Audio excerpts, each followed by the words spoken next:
நல்ல மாலை பொழுதில் நம்ம இந்த பாகவத சத் சங்கம் இந்த இன்னையும் தவிர அடிஷ்னலாக ஒரு சப்தாகமாக மொத்தம் 7+1 8 நாளாக இந்த சத் சங்கம் பிளான் பண்ணியிருக்கு.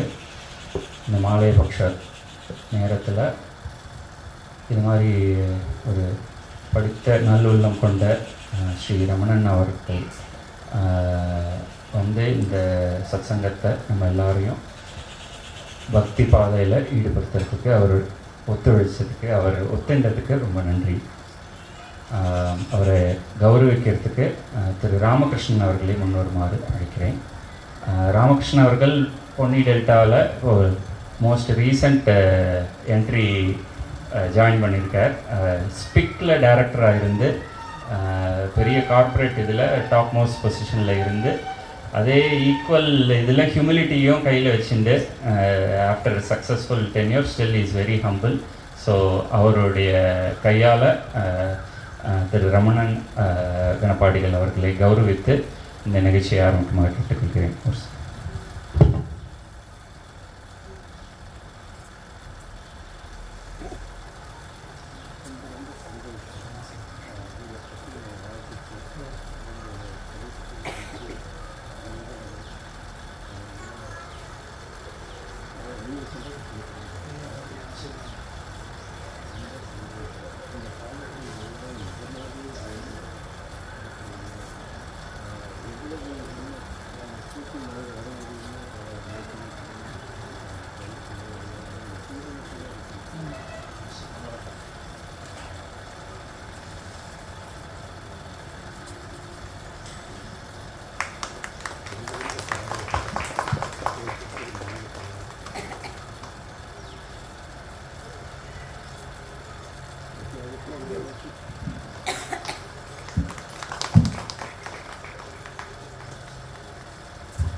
திரு ரமணன் கணபாடிகள் அண்ணா வந்து ஒரு பாரம்பரிய ஒரு வேதிக் ஃபேமிலியிலேருந்து வந்திருக்கார். எல்லா பெரிய பெரிய யாகங்கள் இதெல்லாம் நடத்தி கொடுத்து அவள் சொல்கிறது கன்ஃபார்மாக 7 ஜென்ரேஷனுக்கு they are in this Vedic life. அதுக்கு முன்னாடி கேட்கவே வேண்டாம். ஸோ அதில் வந்து நம்ம ஃபேமிலிக்கு ஒரு அவளுடைய அன்பு அண்ட் பரிச்சயம் ஆசீர்வாதம் அதுக்கு பாத்திரமாக இருக்கும். இவர் 7 வயசுலேருந்து உபநயனம் ஆனதுலேருந்து ஹைதராபாடில் வேதபவனம் அப்படிங்கிற பாடசாலையில் ஒரு அத்தியாயனம் பண்ணார். பூர்ண அத்தியாயனம் முடித்து அதுக்கப்புறம் அங்கேயே அடுத்த லெவலாக பதம், கிரமம், அதுக்கு மேலே அடுத்தது கணம் அங்கேயே வாசிச்சிருக்கார்.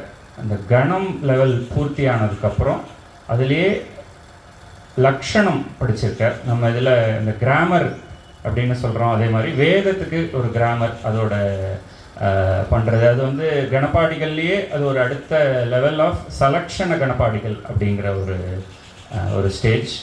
அது முடித்து அதுக்கப்புறம் இதோட இன்டர்பிரிட்டேஷன் ஆஃப் வேதம் அண்டு இது நம்மளுக்கு அதோட இது சாஸ்திரம் அப்படின்னு சொல்கிறதுல சாஸ்திரம் வந்து அவர் நெரூர் ஸ்ரீ ரமணன் அவர்களுடைய கைடன்ஸில் வந்து அவர் பண்ணியிருக்கார். சாஸ்திரம் அதாவது நம்ம பொதுவாக சாஸ்திரிகள் அப்படின்னு நம்ம சொல்கிறோம். சாஸ்திரம் படித்து வந்ததுக்கப்புறம் சொல்கிறத இந்த தர்மசாஸ்திரத்தை இன்டர்பிரேட் பண்ணுறதுனால பொதுவாக நடைமுறையில் இருக்குது. இவர் வந்து நிஜமாகவே சாஸ்திரிகள் அப்படிங்கிற ஒரு இதை எல்லாமே ஒரு யங் ஏஜில் வெரி ஷார்ட் டைமில் வந்து இவரோட அடுத்தடுத்த மேன்மை, அவரோட ஒரு அந்த கிரகிக்கிற ஒரு சக்தியும், அவரோட பண்பும், அவருடைய இது எல்லா பாண்டித்யமும் அதுக்குள்ளே இருக்கிறது நம்ம எல்லாருமே அவரோட தேஜஸில் நம்ம உணர முடியும். அவரோட இதில் அதுக்கும் மேலே அவர் படித்ததெல்லாம் எனக்கு சொல்கிற அளவுக்கு எனக்கு புரிதல் இல்லை. நான் அந்த டிகிரிஸ் எல்லாம் என்ன மீனிங் எதுன்னு தெரிஞ்சுக்கிறதே நம்மளுக்கு அது ஒரு உபன்யாசம் உட்காந்தால் தான் நம்மளுக்கு புரியும். அந்த மாதிரி இருக்கிறது அவள் வந்து நம்மளுக்கு புரிகிற மாதிரி இந்த விஷயங்களில் வந்து ஒரு ஹையஸ்ட்டு ட்ரூத்தை வந்து நம்மளுக்கு எக்ஸ்பிளைன் பண்ணி இதை சம்மதித்து இந்த இடத்த நடத்தி கொடுக்கும்படி தாழ்மையுடன் கேட்டுக்கொள்கிறேன்.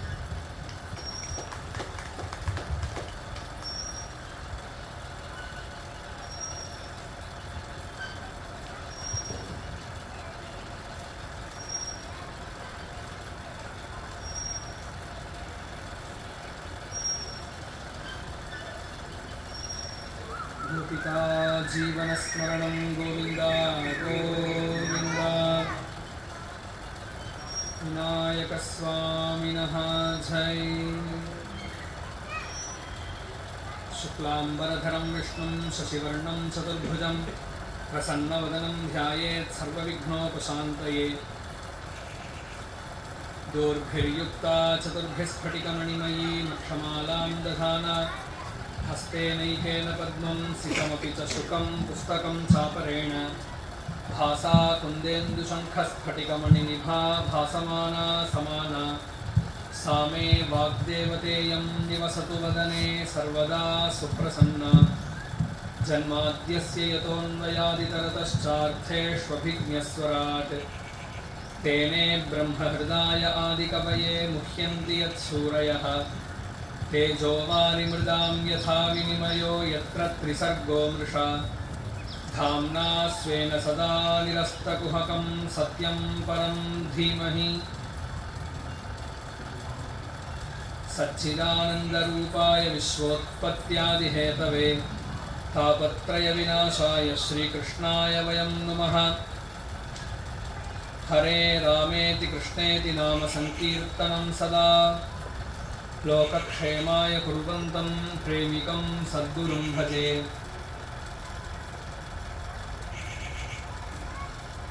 कावेरी वर्धतां काले काले वर्षतु माधवः।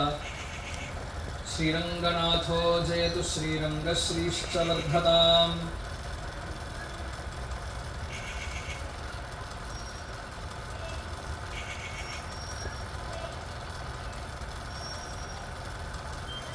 गोपिका जीवनस्मरणं गोविन्द गोविन्द। பரம பவித்திரமான நம்மளுடைய இந்த பாரத தேசத்திலையும் நாம் இருக்கக்கூடிய இந்த காவேரி தீரம், காவேரி நதிக்கரையினுடைய ஒரு க்ஷேத்திரமான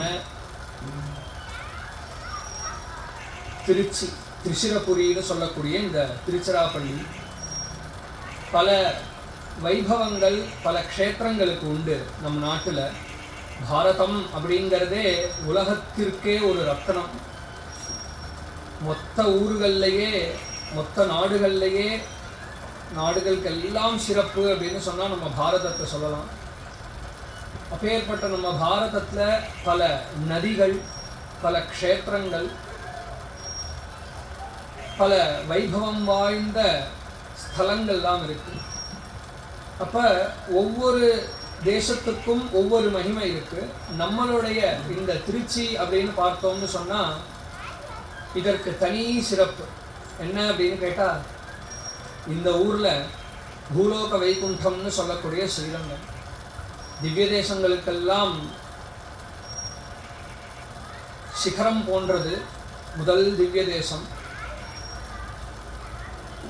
வைஷ்ணவ க்ஷேத்திரம். அப்படியே பார்த்தோம்னு சொன்னால் பஞ்சபூத க்ஷேத்திரத்தில் தீர்த்த க்ஷேத்திரமான ஜம்புகேஸ்வரம், சிவக்ஷேத்திரங்களுக்குள்ள மூர்தன்யமான ஒரு க்ஷேத்திரம் அமைஞ்சிருக்கு. அதே மாதிரி நம்மளுடைய தாயுமானவர் சந்நிதி, உச்சிப்பிள்ளையார் கோவில், கணபதி, நம்ம பூஜைகள்லாம் கோவிலெல்லாம் பிரதானமாக வந்து என்னென்ன தெய்வங்கள்லாம் வழிபடுறோமோ பஞ்சாயத்தன தெய்வங்கள்லாம், அந்த தெய்வங்கள் ஒவ்வொன்றுத்துக்கும் இங்கே வந்து க்ஷேத்திரம் இருக்குது. பிள்ளையாருக்கு வயலூர் முருகன், அதே மாதிரி பாஸ்கர க்ஷேத்திரம்னு பெயர் இந்த திருச்சிக்கு சம்ஸ்கிருத நம்மளுடைய புராணங்களில். ஏன் அப்படின்னா சூரியன் வந்து அசுரர்கள், ராகு போன்ற சூரியனை தாக்கக்கூடிய அசுரர்களிடத்திலிருந்து ஜெயிக்கணும், அவர்களை ஜெயிக்கணும் அப்படிங்கிறதுக்காக இங்கே வந்து தபசு பண்ணதாக சரித்திரங்கள் இருக்கு. சூரியனே வந்து தபசு பண்ண இடம் பாஸ்கர க்ஷேத்திரம்னு பிரசித்தம்.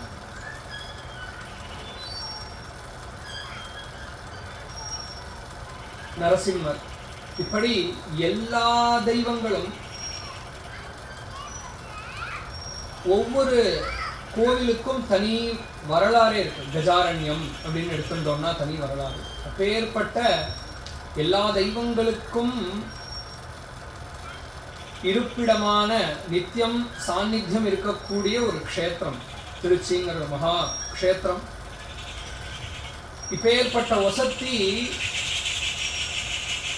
கோவில்கள்னால மட்டும் இல்ல, தீர்த்தத்தினாலையும் இருக்கு. திருச்சிக்கு சப்த மகாநதிகளுக்குள்ள ஒன்னான கங்கை முதலிய நதிகளே தன்னுடைய பாபங்களை போக்கிக்கணுங்கிறதுக்காக ஸ்நானம் பண்ணிட்டு போகக்கூடிய அப்பேற்பட்ட ஒரு நதி காவேரி. காவேரி தோயமாஸ்ரித்ய வாத்தோயத்திர பிரவர்த்ததே தத் தேசவாசினாம் முக்திஹி கிமுத தீரவாசினாம் அப்படின்னு சொல்ற. நாம இங்க காவேரி இருக்கு, காவேரி காத்து, காவேரி ஜலத்துல பட்ட காத்து இங்கேருந்து கிளம்பி எவ்வளோ தூரம் போறதோ, அந்த காத்து எந்தெந்த ஜனங்கள் மேலெல்லாம் படுறதோ, காவேரி நதி இல்லாத ஊருக்கு காவேரி காத்து பட்டு போகக்கூடிய, காவேரி மேல பட்டு போகக்கூடிய அந்த காற்று எந்த ஊர் ஜனங்கள் மேலெல்லாம் படுறதோ அவளுக்கெல்லாமே முக்தி உண்டு அப்படின்னு ஸ்ரீரங்க மகாத்மியத்துல காவேரியை பத்தி வரும். அப்படி இருக்கும் பொழுது காவேரி தீரத்திலேயே அந்த காற்றையே சுவாசிச்சுண்டு அந்த ஜலத்தையே சாப்பிட்டு இருக்கக்கூடியவாளுக்கு கேட்கணுமா அப்படின்னு அந்த ஸ்லோகத்துக்கு அர்த்தம். காவேரி தோயமாஸ்ரித்ய வாத்தோயத்திர பிரவர்த்ததே தத் தேசவாசினாம் முக்திஹி கிமுத தீரவாசினாம். காவேரி தீரத்தில் வசிக்கக்கூடியவர்களுடைய பாக்கியத்தை கேட்கணுமா அப்படின்னு. மேலும் ஸ்ரீமத் பாகவதத்துல 11வது ஸ்கந்தம் ஏகாதச ஸ்கந்தத்துல வசுதேவருக்கு நவயோகிகள் பக்தி ஞான வைராக்கியத்தை உபதேசம் பண்றா. அந்த சந்தர்ப்பத்துல வசுதேவருக்கு க்ஷேத்திரங்களுடைய மகிமையை சொல்லும் பொழுது ஒவ்வொரு யுகத்துல ஒவ்வொரு மாதிரி ஜனங்கள் இருப்பா அப்படின்னு சொல்லிட்டு கலியுகத்தை பத்தி சொல்லும் பொழுது சொல்றா, கலவு கலு பவிஷ்யந்தி நாராயண பராயணாகும் அப்படின்னு. கிருதயுகம், திரேதாயுகம், துவாபர யுகம், ஒவ்வொரு யுகத்திலையும் மனிதர்களுடைய சரீர பலத்தை பொருத்தி அவாவா பலத்துக்கேற்ப சில தர்ம காரியங்களை பண்ணிட்டு இருப்பா. கிருதயுகத்துல தபசு ரொம்ப பிரசித்தம். கிருதயுகத்துல எல்லாருமே 1000 வருஷங்களாக தபசு பண்ணிட்டு வருவா. திரேதாயுகம்னு சொல்லக்கூடிய காலங்கள்ல வேள்விகள், யாகங்கள், ஹோமங்கள்லாம் நிறைய நடக்கும். துவாபர யுகத்துல அர்ச்சனம், பூஜனம் இதெல்லாம் நிறைய நடக்கும். ஆனா கலியில தான் பக்தி அதிகமா இருக்கும் அப்படின்னு சொல்றார். ஒவ்வொரு யுகத்துக்கு ஒவ்வொரு விசேஷம் இருக்கிற மாதிரி கலியில பக்திக்கு அவ்வளோ விசேஷம் சொல்றார். கலவு கலு பவிஷ்யந்தி நாராயண பராயணாக. மேலும் சொல்றார், கிருதயுகம், திரேதாயுகம், துவாபர யுகம் இவா இந்த யுகத்துல பிறந்தவாள்லாம் நமக்கு கலியுகத்துல ஒரு ஜன்மா கிடைச்சிடாதா அப்படின்னு எதிர்பார்ப்பாளாம். ஏன் அப்படின்னு கேட்டா, மிச்ச யுகங்கள்ல அவ்வளோ 1000 வருஷங்களாக தபசு பண்ணி என்ன ஒரு பலனை இவா அடையிறாளோ அந்த பலனை பக்தியினால் கலியுகத்துல அடைய முடியும் அப்படிங்கிறதுனால சுலபமாக பகவானை அடையறதுக்கான உபாயம். ஏன் அப்படி அப்படின்னு கேட்டா, எப்போதுமே வியாதி அதிகமாக அதற்கான மருந்து சுலபமாக ஆகணும். உதாரணத்துக்கு, ஒருவன் நன்னா உடம்பு தெம்பா இருக்கான், வயத்த வலிக்கிறது அப்படின்னு சொன்னா அவன் நன்னா கடிச்சு சாப்பிட்ற மாதிரி மருந்து கொடுக்கலாம். ஆனா வெறும் வயத்த வலி இல்லை, பல நாட்களா ஜீரணமே ஆக மாட்டேங்கிறது, அவனுக்கு வாயில போட்டதை முழுங்குற அளவுக்கு கூட தெம்பு கிடையாதுங்கிற அளவுக்கு வியாதி முத்தி போனவனுக்கு அவனுக்கு போய் கட்டி கட்டியா கொடுத்தா பிரயோஜனப்படாது மருந்து. அவனுக்கு எசன்ஸ் தான் கொடுக்கணும், அதுதான் அவனுக்கு உபயோகப்படும். எப்படியோ அந்த மாதிரி ஒவ்வொரு யுகத்தினுடைய தர்மத்தினாலையும் பிரஜைகள் மேலும் மேல கிருதயுகத்துக்கு மேல திரேதாயுகம், துவாபர யுகம், கலியுகம்னு போக போக ஜனங்களுக்கு பலஹீனர்களாக ஜனங்கள் ஆயிடுறாங்க. அப்போ அவளை வந்து நீ இதை பண்ணு, தபசு பண்ணு, இத்தனை 1000 வருஷம் இரு அப்படின்னு வாழறதே எத்தனை நாள்னு தெரியலையே நமக்கு. அப்போ இவ்வளோ யாகம் பண்ணு, இவ்வளோ பூஜைகள் பண்ணு அப்படின்னு சொன்னா எப்படி முடியும்? இதுக்கு எல்லாத்துக்கும் ஒழுக்கம் தேவைப்படுறது. மன ஒழுக்கம் ரொம்ப முக்கியம். யாகங்கள், பூஜைகள், நடத்தைலாம் ரொம்ப ஒழுங்கா இருக்கணும். அதெல்லாம் இன்னைக்கு காலம் கெட்டு கிடக்கிறதுனால எல்லாராலையும் மன ஒழுக்கத்தை காப்பாற்ற முடியல. மனசுல சஞ்சலம் வருது, பலவிதமான தப்பான எண்ணங்கள்லாம் வருது. அப்படி இருக்கும் பொழுது எப்படி தபசு பண்ண முடியும்? தவம்னு உட்காண்டா ஒரு 5 நிமிஷம் ஒரு ஸ்தோத்திரம் பாராயணம் பண்ணலாம், ஒரு 5 நிமிஷம் வந்து ஒரு ஜபம் பண்ணலான்னு உட்காண்டாலே குக்கர் அணைச்சோமா, பால் பொங்கிட்டா, மோட்டர் அணைச்சோமான்னு இந்த மாதிரி சின்ன சின்ன எண்ணங்களாக ஆரம்பித்து இவனை கிளப்பி விட்டுறது. குக்கர் அணைக்க மறந்துட்டேன்னு எழுந்து போயிடும் ஜபத்தில் உட்காந்துட்டு. அப்போது மனசில் வந்து ஜபம்னு உட்காந்துட்டா வேறு எண்ணங்களே வராத மாதிரி இருக்கான்னு கேட்டால் ஒரு க்ஷணம் கூட முடியல. அப்போ இந்த அளவுக்கு மனசு சஞ்சலமாக இருக்கிறதுனால இவனால் சொல்லக்கூடிய பெரிய பெரிய விதிமுறைகள் எல்லாத்தையும் இவனால் பண்ண முடியாது. இவனுக்கு சுலபமான வழி வேணும். அப்படிங்கிறதுனால கலியுகத்தில் பக்தினாலேயே எல்லா கதியும் அடையலாம். என்னென்ன விரும்புகிறானோ அதை பக்தினாலேயே பகவான் கொடுத்துட்றார். அப்படிங்கிற இவ்வளோ சௌலபியம் வேற யுகத்துக்கு கிடையாது. அதனால சொல்கிறார், கிருதயுகத்தில் இருக்கிறவாள்லாம் இவ்வளோ நம்ம கஷ்டப்படுறோமே, கலியில் பிறந்துட்டோம்னா சுலபமாக பகவான் அடையலாமே அப்படின்னு விரும்புகிறாள். கலவு கலு பவிஷ்யந்தி நாராயண பராயணா. அதுலேயும் சொல்கிறார், கொச்சித் கொச்சின் மகாராஷ்டிரே கொச்சித் கொச்சின் மகாராஜ திரவிடேஷு ச பூரிஷா. கலியில பெரும்பாலும் பக்தர்களாக இருப்பா அப்படின்னு சொன்னாலும் எங்க பக்தர்கள் ஜாஸ்தி இருப்பான்னு கேட்டா நம்மளுடைய திராவிட தேசம்னு சொன்னா தென்னிந்தியாவுக்கு திராவிட நாடுன்னு பெயர். இங்கதான் வந்து அதிகமான பக்தர்கள் இருப்பா. அதற்கு காரணம் என்ன அப்படின்னு சொன்னா, காவேரீச்ச மகாபுண்யா பிரதீச்சீச்ச மகாநதி ஏ பிபந்தி ஜலம் தாசாம் மனுஜா மனுஜேஸ்வரம். இந்த காவேரி, தாமிரபரணி முதலிய நதிகள் எல்லாம் குறிப்பிடுறார். இந்த நதிகள்லாம் வந்து பாலாறு, பயஸ்வினி அப்படின்னு சொல்லக்கூடிய பாலாறு. இந்த நதிகள்லாம் எங்க இருக்கோ அந்த நதிகளை ஸ்பர்ஷம் பண்றவா, அந்த ஜலத்தை ஸ்நானம் பண்ண முடியாம இருக்கிற வயோதிகாலா இருக்கிறவா கூட அதை புரோக்ஷணம் பண்ணிட்டாலோ, அதை வந்து ஜலபானமாக தாகத்துக்காக அந்த ஜலத்தை குடித்தாலும் சரி, அதில் வந்து ஸ்நானம் பண்ணாலும் சரி, இதெல்லாம் பண்ணுறதுனால பிராயோ பக்தா பகவதி அப்படின்னு சொல்லுவாங்க. அவர்களுக்கு பக்தி வந்துடும். அப்பேற்பட்ட ஒரு மகிமை நமக்கே தெரியல இந்த காவேரிக்கு இருக்கு. அதனால தான் நமக்கு வந்து அவ்வளோ சத்சங்கங்களில் ஈடுபடணும் அப்படிங்கிற எண்ணத்தையே பகவான் நமக்கு கொடுக்குறார். அப்பேற்பட்ட பரம பவித்திரமான காவேரி தீரம், இப்பேற்பட்ட எல்லா தெய்வங்களும், கௌமாரம், சாக்தம், சக்தி பீடம், அகிலாண்டேஸ்வரி இருக்கார். இப்பேற்பட்ட க்ஷேத்திரம். இந்த க்ஷேத்திரத்தில் இப்படி ஒரு சத்சங்கம் நமக்கு பகவத் கிருபையினால கிடைச்சிருக்கு. இது எந்த காலம் அப்படின்னு பார்த்தா ரொம்ப பரம பவித்திரமான புரட்டாசி மாதம். சம்ஸ்கிருதத்தில் இந்த புரட்டாசி மாதத்துக்கு நபஸ்யம் அப்படின்னு பெயர். பாகவதத்திலேயே குறிப்பிடுறார். பரீட்சித் மகாராஜாவுக்கு சுகாச்சாரியால் இந்த பாகவதத்தை சொன்ன நாள் இன்னைக்கு. இந்த புரட்டாசியில் வரக்கூடிய பௌர்ணமி இருக்கே, இந்த பௌர்ணமி அன்னைக்கு தான் பரீட்சித் வந்து மோட்சம் அடைஞ்சான் பாகவதம் கேட்டு.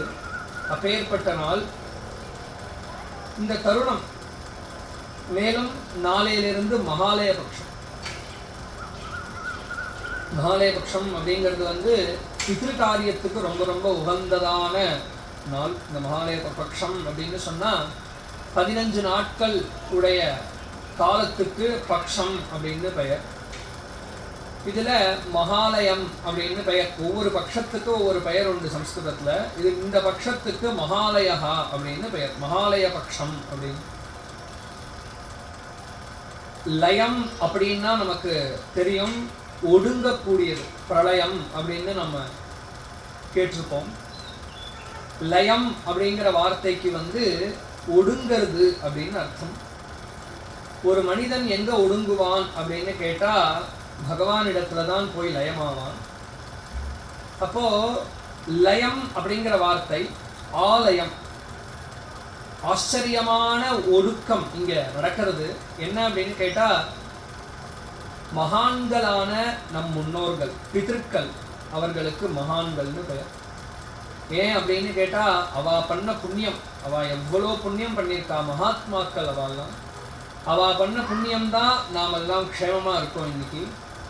அவ பண்ண புண்ணியம் தான் நமக்கு வந்து எல்லாமே கிடைச்சது. படிப்பு, வீடு வாசல், ஆரோக்கியம் எல்லாமே நமக்கு வந்து அவ பண்ண புண்ணியத்தினால கிடைக்கிறது. அப்பேற்பட்ட அந்த மகான்கள் கரையேற ஒரு நாள். அந்த மகான்கள் வந்து பிதர்கள் பகவானிடத்துல லயமாவதற்கு வாய்ப்புள்ள ஒரு காலம் அப்படின்னு அர்த்தம். மகாலயம் அப்படின்னா மகான் அப்படின்னா பிதர்கள், ஆலயம்னு சொன்னா அந்த பிதர்களுக்கு நாம பண்ணக்கூடிய தர்ப்பணம், ஸ்ராத்தம் முதலியவைகளால் அவர்கள் பகவத்கதிய மோட்சம் அடைவதால் முக்தி அடையறதுனால இந்த பட்சத்துக்கு மகாலய பட்சம் அப்படின்னு பெயர். நாளையிலிருந்து ஆரம்பிச்சு யமலோகத்துல ஒரு நியதி இருக்காம். நமக்கு புராணங்கள் சொல்றது 365 நாளும் லீவே கிடையாது, ஒர்க் ஆகிண்டே இருக்கக்கூடிய ஒரு இடம் யமலோகம். அதுலேயும் இந்த நரகம்னு சொல்லக்கூடிய இடம். யமனுக்கு வந்து இந்த ஒரு 2.5 மாசம் நரகத்துக்கு லீவு கொடுத்துருக்கா. முக்கியமா இன்னிலிருந்து ஆரம்பிச்சு இந்த புரட்டாசி பௌர்ணமி அன்னைக்கு யமன் என்ன பண்ணுவாராம், நரகத்தை வந்து மூடிடுவார். இந்த அது அங்க இருக்கக்கூடிய பிதர்கள் யார் உண்டோ, அல்லது நம்ம நரகம் அப்படிங்கிறது வேற, பித்ருலோகம் அப்படிங்கிறது வேற, புரிஞ்சுக்கணும். முன்னோர்கள் சத்கதி அடைந்தால் அவ வந்து நிறைய புண்ணியம் பண்ணி ஸ்வர்க்கத்துக்கு போனா அப்படின்னு சொன்னா அதற்கு பித்ருலோகம் அப்படின்னும், பாபம் பண்ணி கஷ்டத்தை அனுபவிச்சுருந்தா அதற்கு வந்து நரகம் அப்படின்னும் வித்தியாசம். இங்க எல்லாருக்குமே யாரெல்லாம் வந்து ஸ்வர்க்கம் போன்ற உயர்ந்த லோகங்களுக்கு போயிருக்காளோ, அல்லது துக்கங்களை அனுபவிச்சுட்டு நரகத்தில் இருக்காளோ, எல்லாருக்குமே இந்த பூலோகத்துக்கு வரத்துக்கான காலம் ஆயிடும். இந்த பௌர்ணமி அன்னைக்கு யமன் எல்லாருக்கும் வந்து வாய்ப்பு கொடுக்கறா, எல்லாரும் பூலோகத்துக்கு போகலாம். ஏன் அப்படின்னா அவாவா பண்ண புண்ணிய பாபத்தினால அவாவா ஒரு விதமான வாழ்க்கை வாழ்ந்துட்டு இருப்பா. இப்ப சொர்க்கத்துல இருந்தா நன்னா தானே இருக்கா, பித்ருலோகத்துல இருந்தா அவளுக்கு இங்க வர வேண்டிய தேவை என்ன அப்படின்னு கேட்டா, அந்த பிதர்கள் எதற்காக ஆசைப்படுறான்னா, சில பேர் வாழ்நாள்ல அன்னதானம் பண்ணாம நிறைய புண்ணிய காரியங்கள் பண்ணியிருப்பான். புண்ணியம் அப்படிங்கிறது பலவிதம்.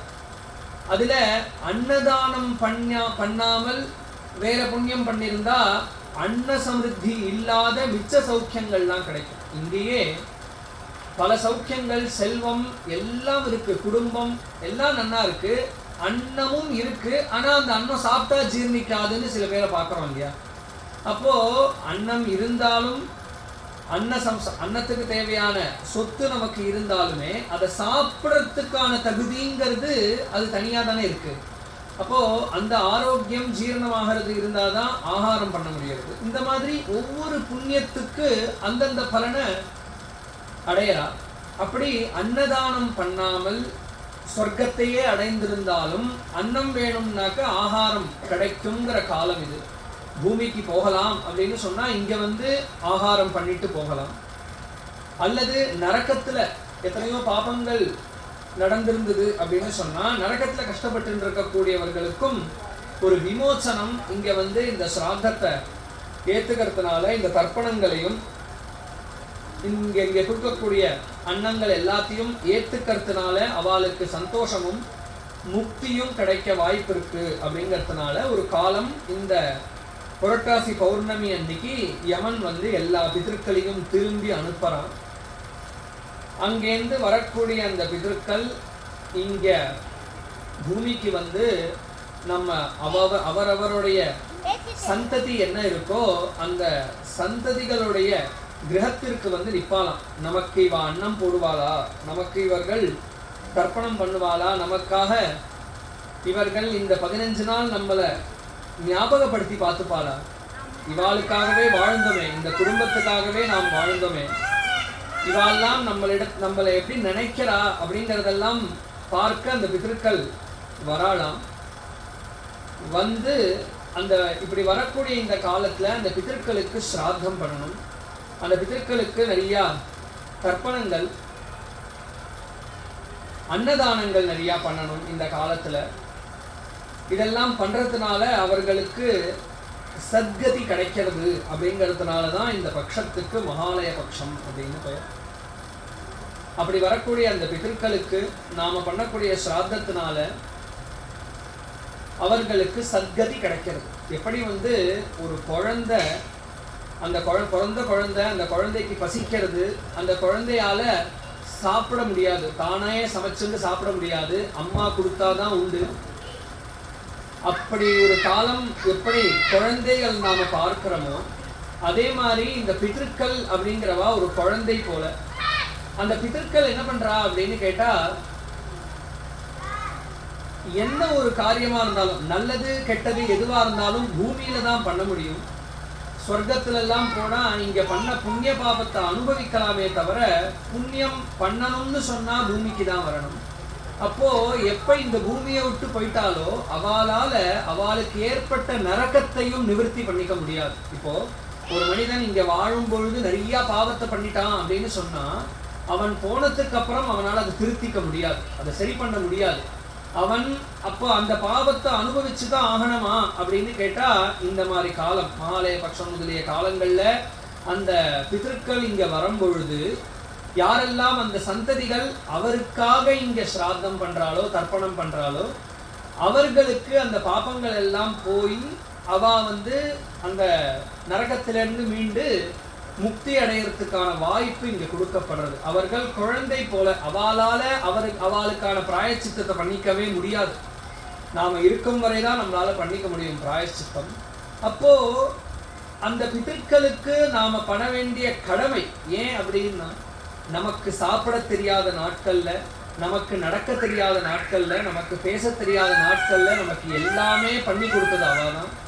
நம்மளை படிக்க வச்சு நமக்கு கல்யாணம், நமக்கு ஒரு குடும்பம், நமக்கு ஒரு படிப்பு, நமக்கு ஒரு வாழ்க்கைன்னு அவ அமைச்சு கொடுத்ததுனாலதான் நம்மளால இன்னைக்கு வாழ முடியாது. அதே மாதிரி இன்னும் ஒரு படி மேல போய் சொன்னோம்னா நமக்கு கண்ணு மூக்கு காது நன்னா இருக்குன்னாலே அதற்கு அவாதான் காரணம்.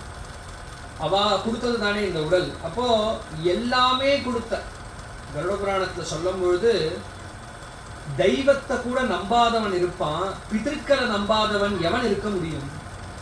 தெய்வம் இல்லைன்னு ஒருத்தன் சொல்லலாம், பிதர்கள் இல்லைன்னு ஒருத்தன் சொன்னான்னா அவன் இருக்கிறதே பொய் ஆயிடும்.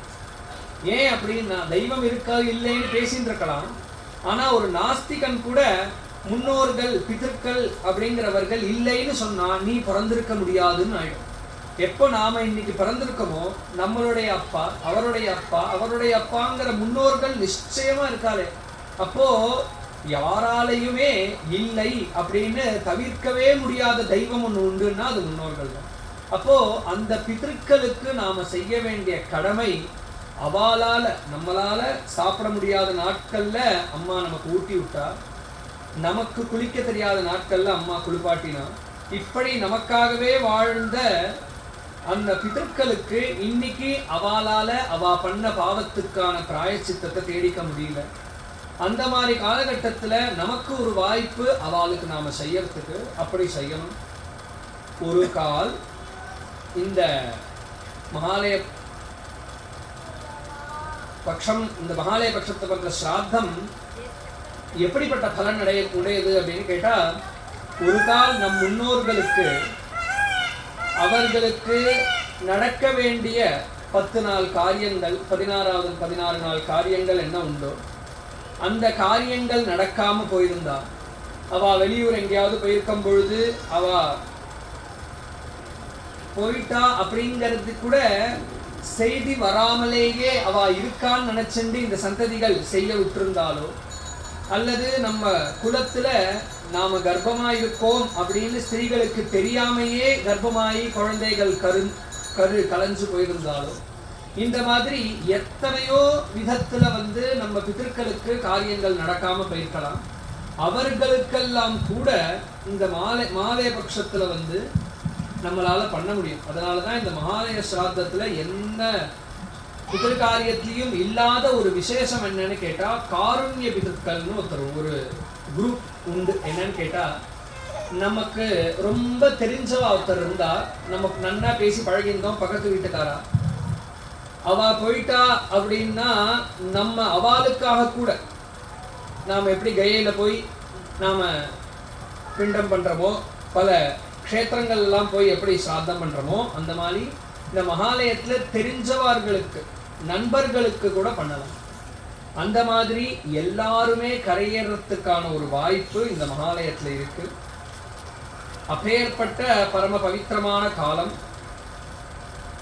அதற்கும் இந்த பாகவதத்துக்கும் ரொம்ப நெருங்கிய தொடர்பு இருக்கு. இந்த மகாலய பட்சத்துக்கும் பாகவதத்துக்கும். பொதுவா எதற்கு இவ்வளவு விஸ்தாரமா சொன்னேன் அப்படின்னு சொன்னா, நம்மளுடைய ஒரு பெருமை, அதாவது இந்த காவேரி தீரத்துல வாசம் பண்ணக்கூடிய நம்மளுடைய பெருமை எவ்வளோ புண்ணியம் பண்ணியிருந்தாலும் கிடைக்காது. இந்த காவேரி தீரத்துல வாசம் பண்றது, இப்பேற்பட்ட சிவக்ஷேத்திரம், விஷ்ணு க்ஷேத்திரம், அம்பாள் க்ஷேத்திரம்லாம் இருக்கக்கூடிய அகிலாண்டேஸ்வரி கோவில், ரங்கநாதர் கோவில், ஜம்புநாதர் கோவில், இப்படி இத்தனை சந்நிதியில வாசம் பண்றது பரமபாகியம். அதிலையும் காலம் ரொம்ப ரொம்ப பவித்திரமான காலம், எல்லாருடைய பிதர்களும் வரக்கூடிய காலம். அதனாலதான் இந்த நாட்கள்ல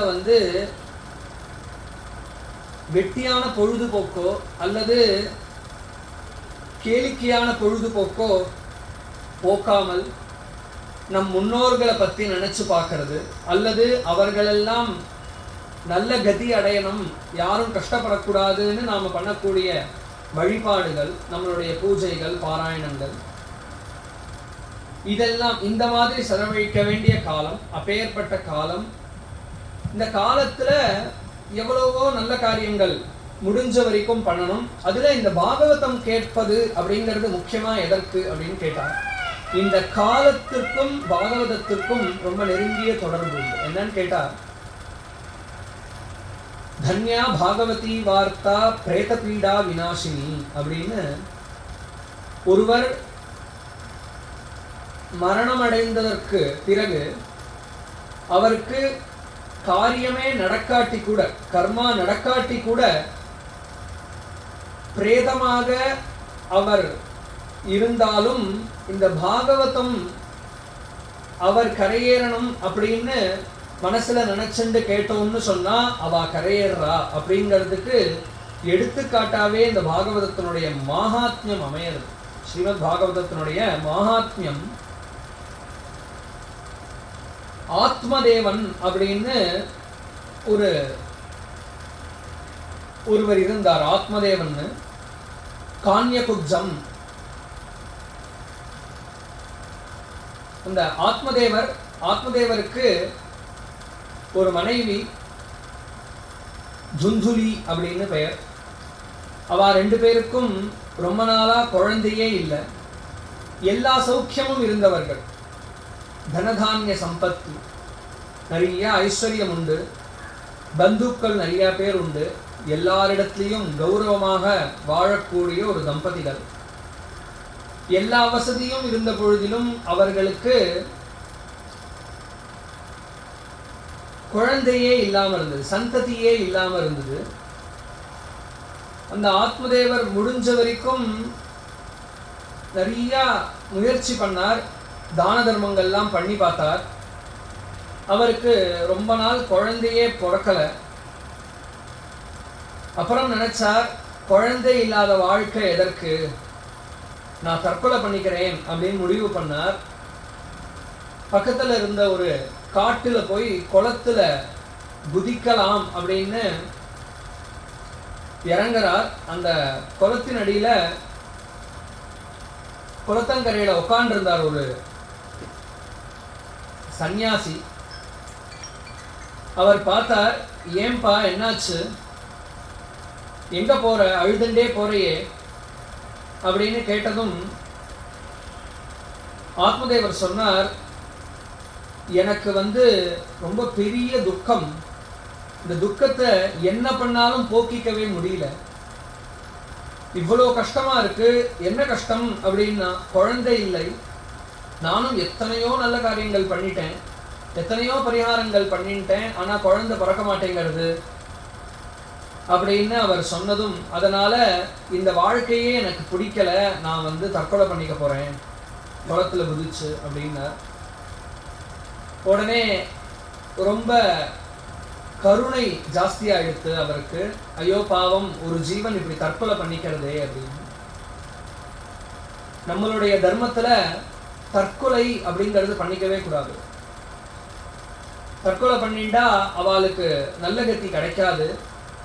அப்போ தற்கொலை பண்ணிக்கிறதுலேருந்து இவனை தடுக்கணும் அப்படின்னு நினைச்சவர் இரு அப்படின்னு சொல்லிட்டு, இவர் ஞானியா இருக்கிறதுனால ஞான திருஷ்டியில பார்த்தார்.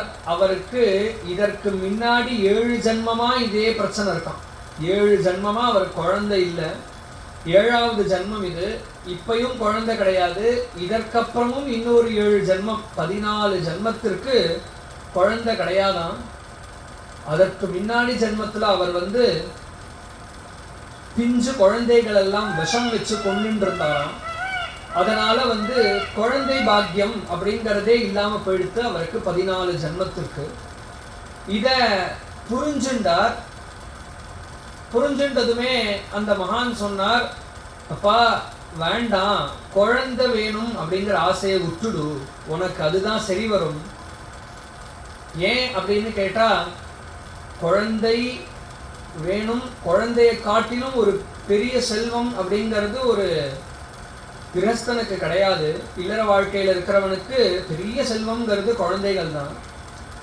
அப்படி இருந்த பொழுதிலும் அந்த குழந்தை நல்லவனா வளர்ந்தா அவ்வளவு சந்தோஷத்தை கொடுக்கும். இதுவே துஷ்டனாக குழந்தை வளர்ந்துட்டான், அப்பா அம்மா சொன்ன பேச்சு கேட்க மாட்டேங்கிறான், அப்பா அம்மாவை போட்டு அடிக்கிறவனாக, குலத்தையே நாசம் பண்ணக்கூடிய ஒரு குழந்தை பிறந்துடுத்து அப்படின்னு சொன்னா அதுல இருக்கக்கூடிய துக்கமும் அதிகம்பா. புரிஞ்சுக்கோ, லாப நஷ்டம் ரெண்டுத்தையுமே யோசிக்கணும். லாபம், குழந்தை பிறந்தா சந்தோஷமா இருக்கலாம், குழந்தை நம்மளை பார்த்துப்பான் ஃபியூச்சர்ல அப்படின்னாலும் அதுல இருக்கிற துக்கம், ஒரு காலம் அந்த குழந்தை நல்லவனாக வளரலை அப்படின்னு சொன்னா நீ இப்ப இருக்கிறத விட இன்னும் கஷ்டப்படுவா. அப்போ அதனால வேண்டாம்னு சொல்லி பார்த்தா, எடுத்தோன்னே சொல்லலை உனக்கு புத்திரபாக்கியம் கிடையாதுன்னு, அதில் இருக்கக்கூடிய கஷ்டங்களை சொல்லி பார்ப்போம் அப்படின்னு சொன்னார். அவன் எல்லாத்தையும் கேட்டுட்டான். கேட்டுன்ட்டு இல்லை இல்லை எனக்கு குழந்தை தான் வேணும், உங்களால் முடிஞ்சா அதற்கு ஒரு பரிகாரம் பண்ணுங்கோ, இல்லைன்னா நான் தற்கொலை பண்ணிக்கிறேன் அப்படின்னா. உடனே அவர் சொன்னார், இல்லைப்பா உன் தலையெழுத்து, நீ பூர்வ ஜென்மால பண்ண பாவம், நிறைய குழந்தைகளை கொலை பண்ணியிருக்க, உனக்கு புத்திரபாக்கியம் நீ எவ்வளோ பரிகாரம் பண்ணிட்டாலும் அந்த பரிகாரம்லாம் 15வது ஜென்மத்துல தான் பலிக்குமே தவிர இந்த நாட்கள்ல உனக்கு கிடையாது அப்படின்னு.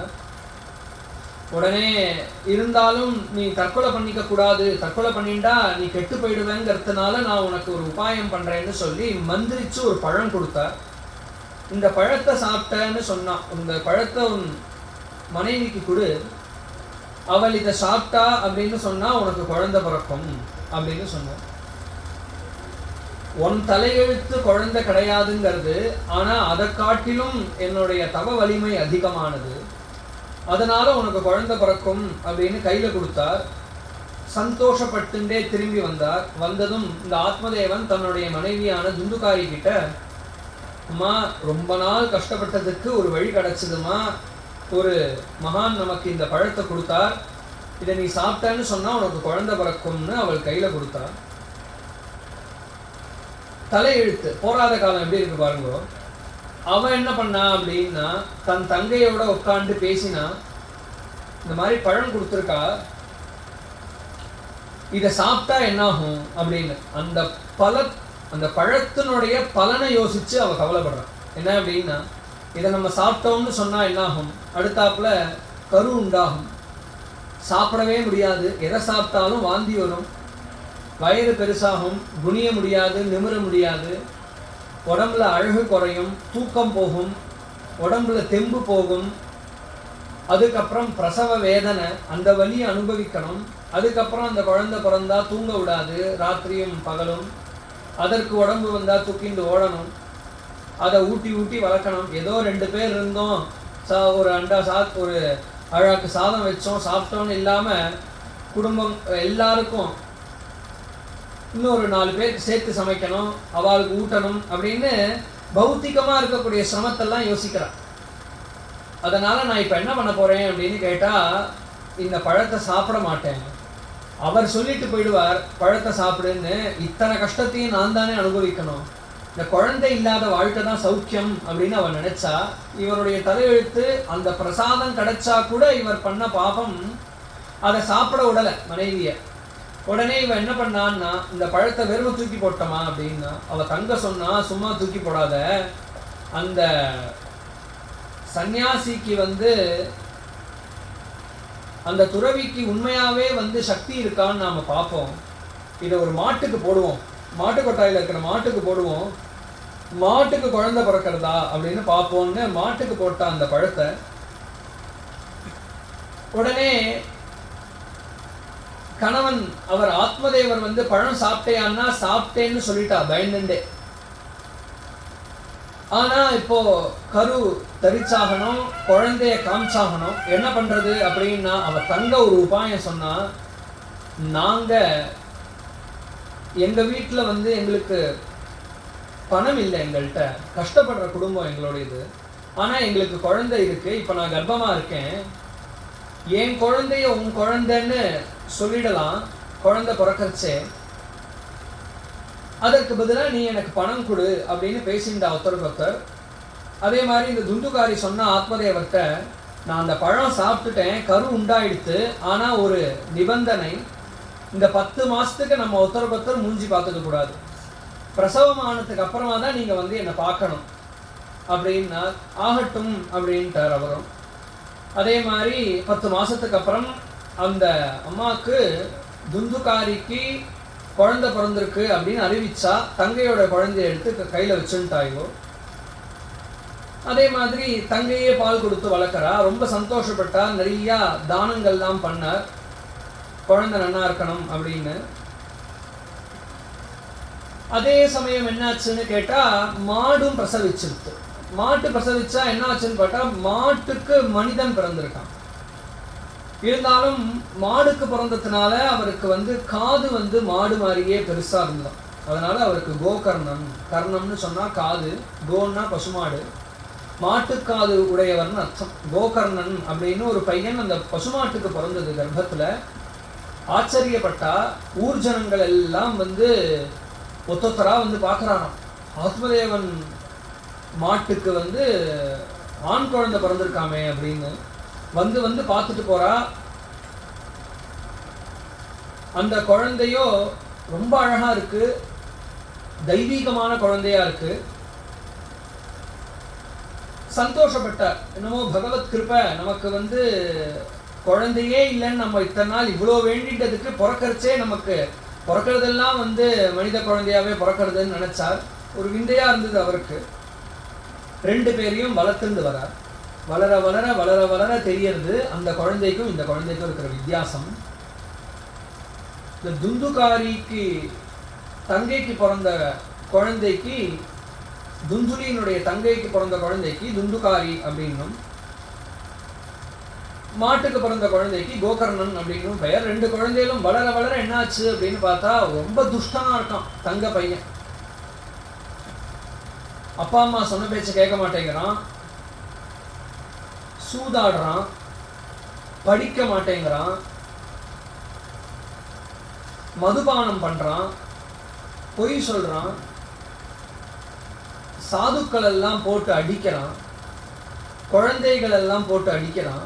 இப்படி அவன் இல்லாத அயோக்கியத்தனம் இல்லை, அவ்வளோ துஷ்டனா இருக்கான் அந்த குழந்தை. இந்த குழந்தையோ ராமா கிருஷ்ணா சிவான்னு சொல்லிட்டு மாட்டுக்கொட்டாயிலேயே ஜபம் பண்ணிட்டு இருக்கு. இந்த கோகர்ணன்னு சொல்றவன் தவ வலிமையினால பிறந்ததுனால பிறப்பிலிருந்தே அவ்வளோ ஒழுக்கத்தோட நல்ல பக்தி உடைய குழந்தையா இருக்கு. அவளும் எவ்வளவோ பண்ணி பார்த்தா, நல்ல நல்ல சத்சங்கங்கள்லாம் ஏற்படுத்தினா, நிறைய விஷயங்கள்லாம் சொல்லி கொடுத்தா. என்ன சொல்லி கொடுத்தாலும் அவன் கேட்க மாட்டேங்கிறான். மொரடனா இருக்கான் அந்த பையன். இப்படியே இது வளர வளர என்னாச்சு அப்படின்னு கேட்டா, இவருடைய மொத்த சொத்தையும் அழிச்சுட்டான் சூதாடி அவன். இன்னும் வளர வளர அவனுக்கு வேஷிகளுடைய தொடர்பெல்லாம் வந்துருத்து. அவன் அவர்களுக்கு பணம் கொடுக்கறதுக்காக வீட்டில் இருக்கிறத ஒவ்வொன்றா எடுத்துட்டு போறான். அம்மாவனுடைய திருமங்கல்யத்தை தவிர மிச்சம் எல்லாமே செலவழிஞ்சிருக்கு வீட்டில். அம்மா கிட்ட வந்து தாலியை அறுத்து கொடு, நான் போகணும், நான் சூதாடணும்னு பிடிவாதம் பிடிக்கிறான். இதை கேட்டதும் எவ்வளவோ சொல்லி பார்த்தார். பாசமான குழந்தையே இல்லாமல் பிறந்த குழந்தை ஆத்மதேவர் இன்னைக்கு தாங்கலை அவன் பண்ற அயோக்கியத்தனம். உடனே திட்டினார், அதட்டினார். அவன் பார்த்தான், நீ யார் என்ன சொல்றதுக்குன்னு எட்டி ஒரு உதவுச்சான் அப்பாவை, ஆத்மதேவரை. பொத்துன்னு வந்து வெளில விழுந்தார் திண்ணையில. பார்த்தா திண்ணையில உட்காண்டு பாகவதம் படிச்சுன்னு இருக்காராம் இந்த கோகர்ணன்கிறவர். உடனே எழுந்துட்டு கோகர்ணனை பார்த்து, அப்பா அடிக்கிறான்ப்பா அவன் என்ன, நீயாச்சும் சொல்லேன், உனக்கு தம்பி தானே அவன், உன் கூட பிறந்தவன், நீ சொல்லேன் அப்பாவை இந்த மாதிரி பண்ணக்கூடாது, தப்பான வழியில போகக்கூடாது, நீ இவ்வளோ நல்ல பையனா இருக்கியே, அவனுக்கு சொல்லக்கூடாதா அப்படின்னார். இவர் நினைச்சார், புத்தி சொல்ல வேண்டியது அவனுக்கு இல்லை, அவன் திருந்த மாட்டான், இவர் தான் திருந்தணும் அப்படின்னு நினைச்சான். உடனே கோகர்ணன் சொன்னார், அப்பா யாருப்பா பையன், யாருக்கு யார் பையன், நீயோ வார்த்தைக்கு மூச்சுக்கு ஒரு தடவை பையன் பையன் பையன் இப்படி இருக்கான், பையன் கேட்க மாட்டேங்கிறான், பையன் நல்லா இருக்கணும், பையன் நல்லா இருக்கணும்னே யோசிக்கிற. ஒரு தடவை அவன் உன்னை அப்பா அப்படின்னு யோசிச்சிருந்தான்னா உன்னை உதைப்பானா, உன்னை இப்படி நெடுத்தருவுக்கு கொண்டு வருவானா, உன்னை அவமானப்படுத்துவானா? ஒத்தன் அப்பா அப்படிங்கிற எண்ணமே இல்லாமல் இருக்கான், நீ மூச்சுக்கு ஒரு தடவை பையன் பையன்னு சொல்றியப்பா, ஏன் இப்படி அவன் மேல உனக்கு இவ்வளவு ஈடுபாடு? மேலும் சொல்றார், உன்னிடத்திலேயே நீ ஈடுபாடு வைக்கக்கூடாதுப்பா. தேஹே அஸ்தி மாம்ச ருதிரே அபிமதின் தியஜ அப்படின்னு. இந்த சரீரம் அப்படிங்கிறதே என்ன? முதல்ல உன் குழந்தை, உன் மனைவி, உன் வீடு அப்படிங்கிறது அப்புறம் இருக்கட்டும், உன்னிடத்திலேயே நீ முதல்ல வந்து பற்று வைக்கக்கூடாது. நீ பாரு, உன்னுடல் நான் நான் நான் எனக்காக, என்னுடையது என்னுடையது எனக்காக இப்படின்னே நம்ம வாழறோமே. நீ யோசிச்சு பாருப்பா, இந்த சரீரம் அப்படிங்கிறத இவ்வளோ கொண்டாடுறியே, என்னோடது என்னோடது எனக்காக. ஒரு குழந்தை அப்படின்னு நாம கொண்டாடுறது இந்த உடலுக்கு பிறந்ததுனால தானே. மனைவி அப்படின்னு நாம இவ்வளோ பாசம் வைக்கிறது இந்த உடலை கல்யாணம் பண்ணிட்டதுனால தானே. அப்போ எல்லா பந்தமும் இந்த உலகத்துல வந்து இந்த உடல் ரீதியா தான் நமக்கு வருது. இந்த உடலுக்கு தம்பி, இந்த உடல் பிறந்த வயிற்றுல பிறந்ததுனால தன்னுடைய தம்பி அப்படின்னு எல்லா பந்தத்துக்கும் காரணம் இந்த உடல் தான். அப்ப இந்த உடல் எப்படி இருக்கு? முதல்ல இந்த உடல் மேல பற்று வச்சுக்கலாமா அப்படின்னா, இந்த உடல் எப்படி இருக்குன்னு கேட்டா, அஸ்தி எலும்பு, மாம்சம், முடி, நகம், உள்ளுக்குள்ள இருக்கக்கூடிய கழிவுகள், ஏதாவது ஒரு பொருள் இந்த உடம்புல நாம ரொம்ப மெச்சுக்கிற மாதிரி இருக்கிற ஒரு பொருளை காட்டேன். தலைவாரிக்கிறோம், நன்னா பார்த்து பார்த்து எண்ணெய் தேய்ச்சி தலைவாரிக்கிறோம், அந்த முடிய சீப்புலேருந்து எடுத்து கீழே போட்டா அருவருப்பா இருக்கு அதை பார்க்க. அப்போ எந்த முடி அருவருக்கத்தக்கதோ அது தலையில இருக்கிறச்சே என்னுடையது என்னுடையதுன்னு நீ சும்மா கொண்டாடுற.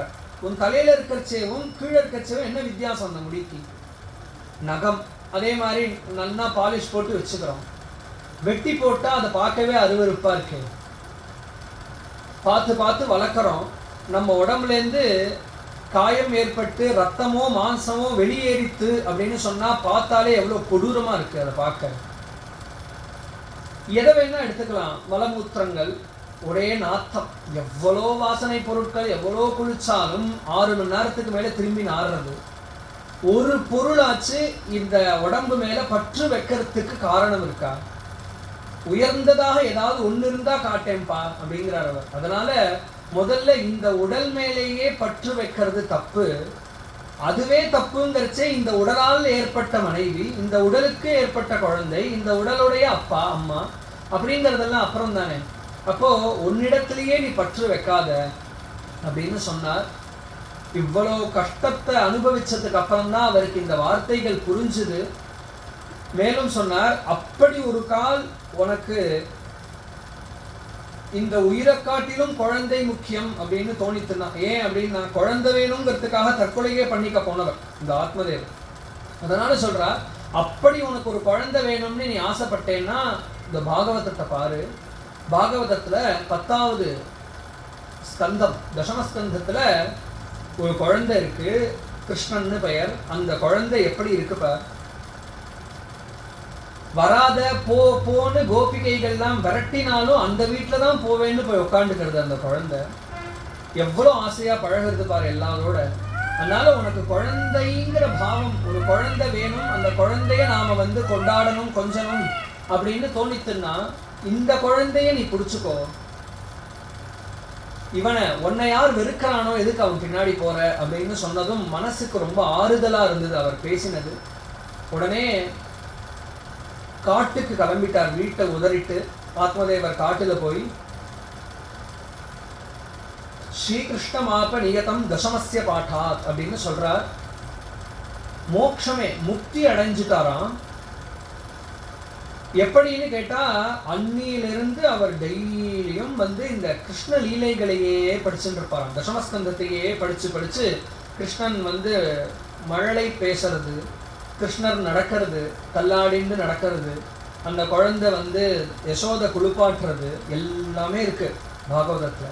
அதை படிச்சு அப்படி ஒரு குழந்தை நம்மளுடைய குழந்தைங்கிற பாவத்தை ஏற்படுத்திண்டு பகவான் மேல பக்தி அதிகமாயி பகவத் தியானத்தோடையே உயிர் பிரிந்து அவருக்கு வந்து மோட்சம் கிடைச்சது அப்படின்னு சொன்னார். அப்படி அந்த ஆத்மதேவருக்கு உபதேசம் பண்ணார் கோகர்ணர். உபதேசம் பண்ணதுக்கு அப்புறமா இவர் எந்த பசுமாட்டுக்கு பிறந்தாரோ அந்த பசுமாடு என்னைக்கோ காலம் ஆயிடுச்சு. இவர் இருந்தது அப்பாக்காக. இந்த வீட்டில் நமக்கு சொந்தம்ங்கிறது அப்பா இருக்கார். அப்பா இருக்கிற வரைக்கும் நம்ம இருக்கணும்னு தான் இருந்துட்டு இருந்தார். தன்னுடைய தாயான பசுமாடும் இல்லை, அப்பாவும் காட்டுக்கு போயிட்டார் அப்படின்னதுக்கு அப்புறமா இந்த வீட்டுல நமக்கு, ஏன்னா வேசிகள்லாம் வந்துட்டு போகக்கூடிய வீடு, இந்த வீட்டுல நமக்கு இருப்பு தேவையில்லைன்னு நினைச்சார். அவர் வந்து எல்லா புண்ணிய க்ஷேத்திரங்களுக்கும் தீர்த்த யாத்திரையா கிளம்பிட்டார். இந்த அம்மா தனியா இருக்கா. அவனுடைய ஆத்மதேவருடைய மனைவி துந்துலின்னு சொல்லக்கூடிய அம்மா. அவன் மகாதுஷ்டன். அப்பாக்காக கொஞ்சம் பொறுமையா இருந்தான்னு பேரு. அவளை அடிக்கிறான், கண்ணா பின்னான்னு போட்டு உதைக்கிறான். அவளுக்கு கதி இல்லை. வீடு வீடா போய் வேலை செஞ்சு பணம் கொண்டு வா, நான் சூதாடணுங்கிற அம்மாவை. அவ்வளோ துஷ்டன். அந்த அம்மா பார்த்தா இந்த கொடுமை தாங்கல. எப்ப இவாளுக்கு எல்லா சொத்து பத்தும் போச்சோ, பந்துக்கெல்லாமும் கைவிட்டுட்டா இவாள. அந்த அம்மா ஒத்தையா தனியா நின்னா. ஒரு நாள் அந்த அம்மாவையும் கணத்துல தள்ளி விட்டு கொலை பண்ணிட்டான் அந்த வீட்டிலேயே. அவன் எனக்கு உபயோகப்படாத, நீ எதுக்கு வாழணும் அப்படின்னு அம்மாவையும் கொன்னான். அவளும் வந்து உயிர் பிரிந்தாள் அந்த புத்திர சோகத்தோடைய. இப்படி ஒரு துஷ்டனை நாம வளர்த்துட்டோமே அப்படின்னு. அதற்கப்புறம் என்னாச்சுன்னா, கேட்க ஆளே கிடையாது. வேஷிகளை நிரந்தரமா வீட்டுல கொண்டு வந்து வச்சுட்டான். மதுபானங்கள், சூதாட்டம் எல்லாம் வீட்லயே நடக்கிறது. இப்போ வெளியில தான் போய் திருட ஆரம்பிச்சுட்டான். இப்ப பணத்துக்கு திருடிண்டு வந்து இந்த துஷ்ட செயல்லாம் பண்ணிட்டு இருக்கான். இப்படி இருக்கக்கூடிய அவனை இந்த வேஷிகள்லாம் ஒரு பிளான் பண்ணா, யோசிச்சா, இவன் டெய்லியும் ஒரு வீட்டுல போய் திருடிண்டு வரான். ஒரு நாள் நிச்சயமா இவன் பல நாள் திருடுறதுனால ஒரு நாள் மாட்டுவான், நிச்சயமா மாட்டுவான். மாற்ற அன்னைக்கு இதற்கு உடந்தையா இருந்த நம்மளும் வந்து மாட்டுவோம் அப்படின்னு யோசிச்ச அவர்கள் இவனை கொன்னுட்டு நம்ம ஊரை காலி பண்ணிடணும்னு நினைச்சா. அதே வீட்டிலேயே அவனுக்கு வந்து ராத்திரி அவன் தூங்கரிச்சே அவனுடைய ராத்திரி சாப்பாட்டுல விஷத்தை கலந்து கொடுத்து அவனை வந்து அதே வீட்டிலேயே நடுவுல புதைச்சிட்டாலாம். வீட்டுக்குள்ள கதவை சாத்தின்றவா தான் அவனை சமாப்தி பண்ணி அந்த வீட்டுக்குள்ளேயே புதைச்சிட்டு அவெல்லாம் கிளம்பி போயிட்டாலாம். துந்துகாரி என்ன ஆனான்னே தெரியல. அந்த பையன் இங்கே இருந்தான், ஏதோ ரொம்ப தப்பான செயல்லாம் பண்ணிட்டு இருந்தான், எங்கேயோ போயிட்டான் போல இருக்குன்னு நினச்சிட்டு இருக்கா ஊர் மக்கள். அந்த வேஷிகளை அப்புறம் விசாரிக்கச்சே தான் தெரிஞ்சது இந்த மாதிரி அவர்கள்லாம் கொன்னுட்டா அப்படின்னு. அந்த ஊர் ஜனங்கள்லாமும் வெளியில தீர்த்தங்கள் க்ஷேத்திரங்கள் எல்லா இடத்துலையும் பாரத யாத்திரையெல்லாம் பண்ணும் பொழுது ஒரு தடவை கோகர்ணரை கயையில பார்த்தாலாம். கயாஸ்ராத்தம்னு சொல்றோமே, காசியில போய் கயையில போய் பிண்டம் போடுறது. அந்த க்ஷேத்திரத்துல இவர்கள்லாம் வந்திருக்கும் பொழுது ஊர் மக்களை கோகர்ணன் அங்க பார்த்தார். கோகர்ணன் இப்படி சஞ்சாரம் பண்ணிட்டு இருக்கிறவர். பார்த்ததும் அம்மா ஞாபகமும் தன் சகோதரனுடைய ஞாபகம் வந்தது. அவ 2 பேரும் எப்படி இருக்கா ஊர்லன்னு கேட்டதும் அவ நடந்ததெல்லாம் சொன்னான். அம்மாவையும் கொன்னுட்டான், அவனையும் வேஷிகள் கொன்னுட்டா, நிர்கத்தியா போயிட்டான் அப்படின்னதும் வருத்தப்பட்டார். அவன் நல்ல கத்தியை அடையணும் அப்படின்னு அவனுக்காக காசியில கயையில ஒரு பிண்டம் போட்டு வந்தார். இப்படி ஊருக்கு வரணும்னு எல்லாரும் கேட்டுண்டா. திருப்பியும் தன்னுடைய பிறந்த ஊரான அதே ஊருக்கு வந்தார். திரும்பி வந்தா எல்லார்ட்டையும் பேசிட்டு ராத்திரி திண்ணையில உட்கார்றார். உட்காண்டா ஏதோ பிசாசு மாதிரி கண்ணில் தெரியறது. திடீர்னு ஆடு மாதிரி தெரியறது, திடீர்னு கத்துறது, திடீர்னு அலறது, திடீர்னு ஒரு சிங்கம் மாதிரி சத்தம் வருது. பார்த்தா உருவமே இல்லை. இதெல்லாம் பார்த்தார். மகாபுருஷனாக இருக்கக்கூடியவர். அவர் பிறவியிலிருந்தே தெரியும் அவர் சாதாரணவர் இல்லை. அவர் இதுக்கெல்லாம் பயப்படுறவர் கிடையாது. உடனே கையில இருந்த ஜலத்தை தெளிச்சார். புரிஞ்சுண்டார், இது ஏதோ ஒரு பிரேதம், ஒரு ஆவி மாதிரி இருக்கு, இதற்கு பேசுறதுக்கு முடியலைங்கிறதுனால பேச ட்ரை பண்றதுன்னு புரிஞ்சுண்டார். ஜலத்தை தெளிச்சார். பேசு அப்படின்னதும் அது சொல்லித்து உருவம் இல்லாத அந்த துந்துகாரியினுடைய ஆவி, அந்த பிரேதம் பேசித்து, நான் தான் உன்னுடைய சகோதரன், நான் பண்ண தப்புனால இப்ப எனக்கு கதி இல்லாம நான் இப்படி கிடக்கேன், எனக்கு பசிக்கிறது, தாகமா இருக்கு, ஆனா எந்த பொருளையும் எடுத்து வாயில போட்டுக்க முடியல, ரொம்ப கஷ்டப்படுறேன், என்னை காப்பாற்றணும் அப்படின்னா. பொய் சொல்லாதப்பா, நீ வேற ஏதோ ஆவியா இருக்கணும். ஏன்னா என் சகோதரனுக்கு நான் கரையில பிண்டம் போட்டேன், காசியில பிண்டம் போட்டாச்சு, அவன் கரையேறி இருப்பான், நீ பொய் சொல்லாத அப்படின்னார். அதெல்லாம் இல்லை, இதோ நிக்கிறேனே, என்னை பார்த்தா தெரியலையா? காசியில கயையில பிண்டம் போட்டாச்சுன்னு சொன்னா எப்பேற்பட்டவனா இருந்தாலும் கரையேறணுமேப்பா, அதெல்லாம் பொய் போகாதே, பின்ன நான் எப்படி உன்னை நம்புறது அப்படின்னா, அதெல்லாம் சாதாரண பாவம் பண்ணவர்களுக்கு தான்ப்பா. அப்பா அம்மாவை கொலை பண்ணவனுக்கு என்னதான் கதி உண்டு? இப்பேற்பட்ட கொடூரன் நானு, எனக்கு நீ 100 சிராத்தம் கயையில போய் காசியில போய் பண்ணா கூட தகாது. அப்பேற்பட்ட கொடூரமான செயல்களை பண்ணியிருக்கேன் நான். அதனால நீ வேற ஏதாவது உபாயம் பார்க்கணும் எனக்கு, நான் கரையேறதுக்கு அப்படின்னார். அப்போ எனக்கு தெரியலப்பா, இருக்கிறவாளுக்கு ஒருத்தன் உயிர் வாழும் பொழுது அவனுக்கு பாவத்துக்கு பிராயச்சித்தங்கிறதுக்கு விதவிதமான பிராயச்சித்தங்கள் இருக்கு, விதவிதமான ஹோமங்கள், விதவிதமான பூஜைகள், விதவிதமான தானங்கள்லாம் இருக்குப்பா.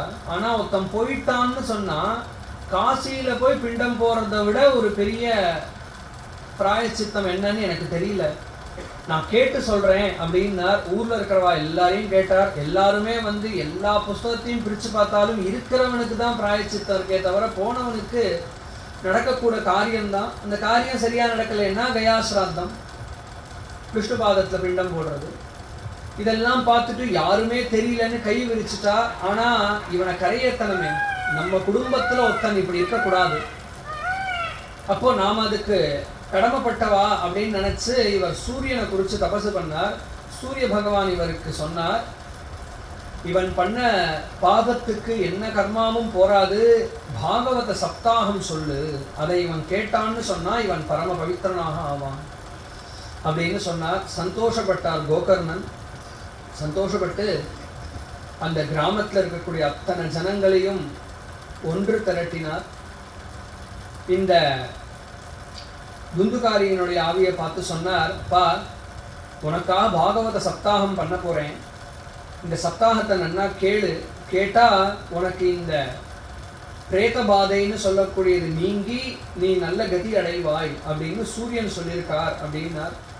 சந்தோஷப்பட்டான் துந்துகாரி. ஆனால் அவன் சொன்னான், நான் காற்று வடிவமாக இருக்கிறதுனால என்னால் ஒரு இடத்துல இருக்க முடியலப்பா, காத்தடிச்சதுன்னா இங்கேயும் அங்கேயும் அலையிற மாதிரி இருக்கு, எனக்கு ஒரு இடத்த கொடு அப்படின்னதும் எழுத்தா மாதிரி ஒரு மூங்கில் மரம் இருந்துதான். அந்த மூங்கிலுக்குள்ளே நீ இரு, அதுக்குள்ளே இருந்தேன்னா நீ வந்து ஒரே இடத்துல இருக்கலாம் அப்படின்னு சொன்னதும் அவன் அந்த மூங்கில் மரத்துக்குள்ளே இருந்தான். இவர் சப்தாகம் விசேஷமாக சப்தாகத்தை சொன்னார். சப்தாகம் ஒவ்வொரு நாள் சப்தாகம் முடிய முடிய அந்தந்த கட்டங்கள் முடிய முடிய எல்லா ஜனங்களும் பார்க்கும் பொழுது அப்படியே ஒரு கணு வெடிக்குமா அந்த மூங்கில்ல. மறாநாள் அடுத்த கணு, இந்த மாதிரி 7 நாளைக்கு 7 கணு உடஞ்சு அந்த மூங்கில் 2ஆ பிளந்து தான் 7ஆவது நாள் பூர்த்தி ஆனதுக்கப்புறம் அந்த துந்துகாரி திவ்ய தேவ ரூபத்தை எடுத்துட்டு பெரிய தேவன் போல நிற்கிறான் ஆச்சரியமா. அவனை பார்த்ததும் கோகர்ணர் ஆச்சரியப்பட்டார். அவனுக்காக ஒரு விமானம் வந்திருக்கு. அந்த விமானத்தில் விஷ்ணு தூதர்கள் வந்து வைகுண்டத்துக்கு அழைச்சிட்டு போகணும்னு வெயிட் பண்ணுறான். அவன் வந்து கோகர்ணனை பார்த்து சொல்கிறான், யாருப்பா நீன்னு இவர் கேட்டார். திடீர்னு எதிர்த்தாப்புல ஒரு தேவன் வந்திருக்கே, நீ யார் அப்படின்னதும் அவன் சொன்னான், நான் தான் இவ்வளோ கொடூரமான பாவம் பண்ண உன்னுடைய சகோதரன். இந்த பாகவதத்தை கேட்டதுனால எனக்கு இந்த பிரேத பாதை போய் நல்ல கதி கிடச்சிருக்கு, நான் இப்போ வைகுண்டத்துக்கு போக போகிறேன் அப்படின்னா. மேலும் பார், நான் உங்ககிட்ட என்ன கேட்டேன், எனக்கு பசிக்கிறது தாகமாக இருக்கு, இந்த பசி தாகத்தை போக்கணும் அல்லது ஏதாவது ஒரு கதி, நான் வந்து முக்தியை தான் அடையணும்னு இல்லை, அடுத்த பிறவின்னு ஏதாவது ஒன்று எடுத்தாலாச்சு இந்த பசிப்பட்டினி கிடக்காமல் இருக்கலாம். பிறவியே இல்லாமல் இந்த மாதிரி சஞ்சாரம் பண்ணிட்டு இருக்கக்கூடாதுன்னு தான் பிரார்த்தனை பண்ணேன். ஆனால் இது வந்து இந்த பாபத்தை போக்கினது மட்டும் இல்லை, முக்தியையே கொடுத்துருத்து அப்படிங்கிறதுக்கு நானே உதாரணம், நானே சாட்சி உங்களுக்கெல்லாம் அப்படின்னா. உடனே இவர் கேட்டார், இங்கே இத்தனை பேர் கேட்டிருக்கா, நான் சொல்லியிருக்கேன், எனக்கு இல்லாத இவர்களுக்கு இல்லாத உனக்கு மட்டும் எப்படிப்பா கிடைச்சது? அப்போ அவன் சொல்றான், எனக்கு காலம் முடிஞ்சிடுத்து, எல்லாரும் ஒரே மாதிரி கேட்டிருந்தாலும் எனக்கு இனி வாழ வேண்டிய காலம் இல்லை இந்த பூமியில. நான் வாழ்ந்து முடிச்சு கதி இல்லாமல் இருந்தேன். இதை கேட்டதும் எனக்கு நல்ல கதி கிடைச்சிடுத்து. ஆனா அவரவர் புண்ணிய பாபம் இருக்கும் வரை அவரவர் வாழ வேண்டியதுதான் தலையெழுத்து. அதனாலதான் பெரிய பெரிய ஞானிகள்லாம் கூட, பெரிய பெரிய ஜீவன் முக்தர்கள்லாம் கூட ஞானத்தை அடைந்த பிறகும் வாழ்வா இந்த உலகத்துல. ஏன் அப்படின்னா அந்த உடலுக்கு இன்னும் கர்மத்தை அனுபவிக்க வேண்டிய பாக்கி இருக்கும்.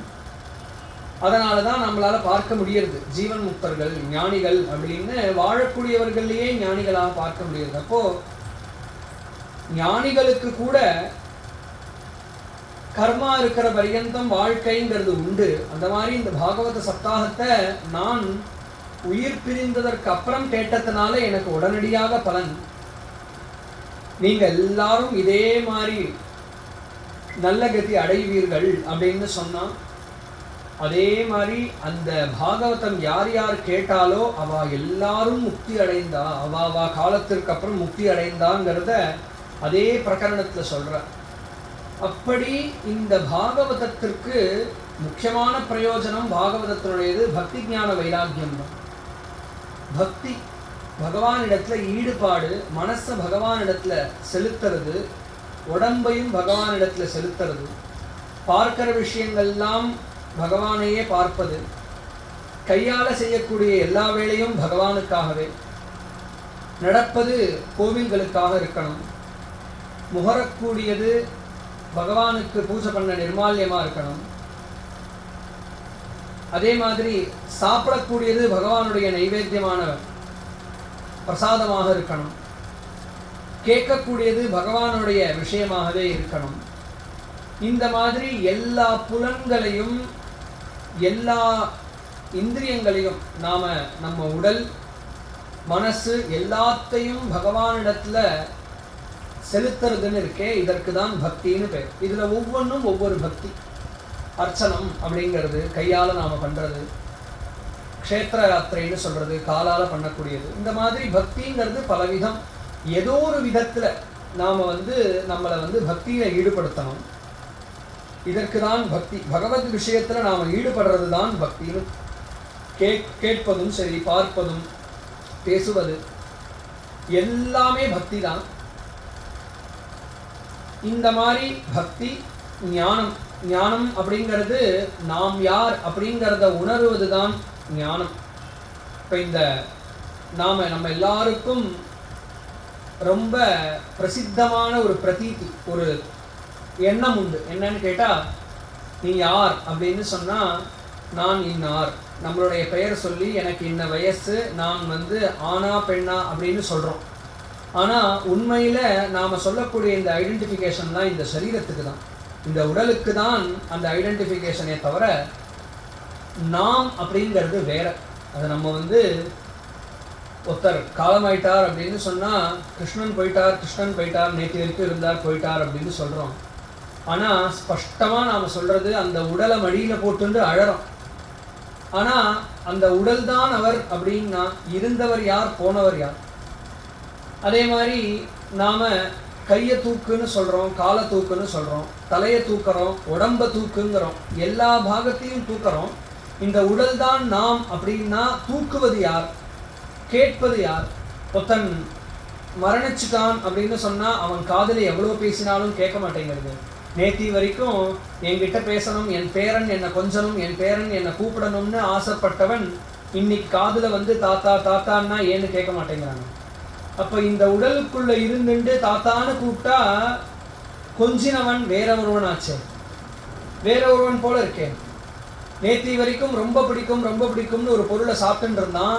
அந்த பொருளை இன்னைக்கு அவன் வாயில போட்டால் சுவை தெரிய மாட்டேங்கிறது. அப்போ அந்த சுவையை அனுபவிச்சுருந்தவன் வேற எவனோ போல இருக்கேன். இந்த மாதிரி நம் வாழ்க்கையில நமக்கே நிறைய அனுபவங்கள். ஆனா இதெல்லாம் நமக்கு புரியுறது. இதெல்லாம் பார்க்கும் பொழுது அந்த உடல் இருக்கும் பொழுதே அவர் போயிட்டார் அப்படின்னு நாம சொல்றச்சே, அந்த உடல் இத்தனை நாள் நாம கிருஷ்ணன், ராமன், கணேசன்னு கூப்பிட்டு இருந்தவர் இந்த உடல் இல்லை, கூப்பிட்டு இருந்தது இந்த உடலே இல்லை, இதற்குள்ள யாரோ ஒருத்தர் இருந்தார் அப்படின்னு. அதை நாம புரிந்து கொள்வது, நாம் அப்படிங்கிற உணர்வு நமக்கு இந்த உடலிலிருந்து உள்ள போகணும். நாம நினைக்கிறோம் இது நாம் அப்படிங்கிறத உடலை. இந்த உணர்வு நமக்கு எப்போ இந்த உடலிலிருந்து பிரிந்து ஆத்மாவிற்கு போறதோ அதுதான் ஞானம் அப்படிங்கிறது. நம்மை நாம் உணருவது பக்தி ஞானம். அடுத்தது வைராக்கியம். இது ரெண்டும் வரணும். இந்த ஞானம் வரணும் அப்படின்னு சொன்னா, இப்போ ஆத்மதேவருடைய சரித்திரம் பார்த்தோம். ஆத்மதேவர் இவ்வளோ நாள் வாழ்ந்தா இவர் கடைசியில அன்னைக்கு கோகர்ணன் உபதேசம் பண்ணும் பொழுது அவருக்கு அந்த பக்தி வந்துடுது. எதனால வந்தது அப்படின்னு கேட்டா, ஒரு வைராக்கியம். நம்ம குழந்தைன்னு நம்ம இவ்வளோ பண்ணினோம், அவன் நம்மளை இப்படி பண்ணிட்டானே அப்படிங்கிற ஒரு விரக்தி, ஒரு வைராக்கியம் வரும்பொழுதுதான் போதும், இவ்வளவுதானா வாழ்க்கை அப்படின்னு தோன்றதுக்கே அந்த பற்று இல்லாதனம், அந்த வெறுப்பு எப்போ இந்த வாழ்க்கை, உலக வாழ்க்கை மேல வருதோ அப்பதான் நமக்கு பக்தியோ ஞானமோ கை கூடும். அதுதான் சொல்றார் வைராக்கியம். உலக விஷயத்துல இருக்கக்கூடிய பற்ற விடுறதுங்கிறது வைராக்கியம். பகவத் விஷயத்துல நம்மளை ஈடுபடுத்திக்கிறதுங்கிறது பக்தி. நாம் யார் அப்படிங்கிறத உணர்வது அப்படிங்கிறது தான் ஞானம். இந்த பக்தி ஞான வைராக்கியத்தை நமக்கு கொடுக்கறது அப்படிங்கிறது தான் பாகவதத்தினுடைய முக்கியமான பிரயோஜனம். பாகவதத்துல ஒவ்வொரு சரித்திரத்திலையும், ஒரு பிரகலாத சரித்திரம் எடுத்துட்டாலும் சரி, ஒரு துருவ சரித்திரம், ஒரு கிருஷ்ணாவதாரம், ஒரு ராமாவதாரம், எந்த சரித்திரம் நாம் எடுத்துட்டாலும் ஒவ்வொரு சரித்திரத்திலையும் இந்த மூணுத்தையும் பார்க்கலாம். பக்தி இருக்கும், ஞானம் இருக்கும், வைராக்கியம் இருக்கும். இதற்காகத்தான் பாகவதம். அப்படி இருந்தாலும் அந்த பாகவதத்திற்குன்னு நிறைய பலன்கள், பலஸ்ருதிகள் இருக்கு. அதுல ரொம்ப ரொம்ப பிரதானமான பலன் என்ன அப்படின்னு கேட்டா, பிரேத பீடா விநாசினி அப்படின்னு. பாகவதத்தை கேட்டால் இவ்வளோ துஷ்டன், இந்த துந்துகாரி அளவுக்கு துஷ்டனா ஒருத்தன் வாழ்ந்திருந்தாலுமே அவனுக்கு என்ன காரியங்கள் நடக்காம இருந்தாலும் அவனும் கரையேறுவான் அப்படிங்கிறது ரொம்ப முக்கியமான பலன் பாகவதத்தை.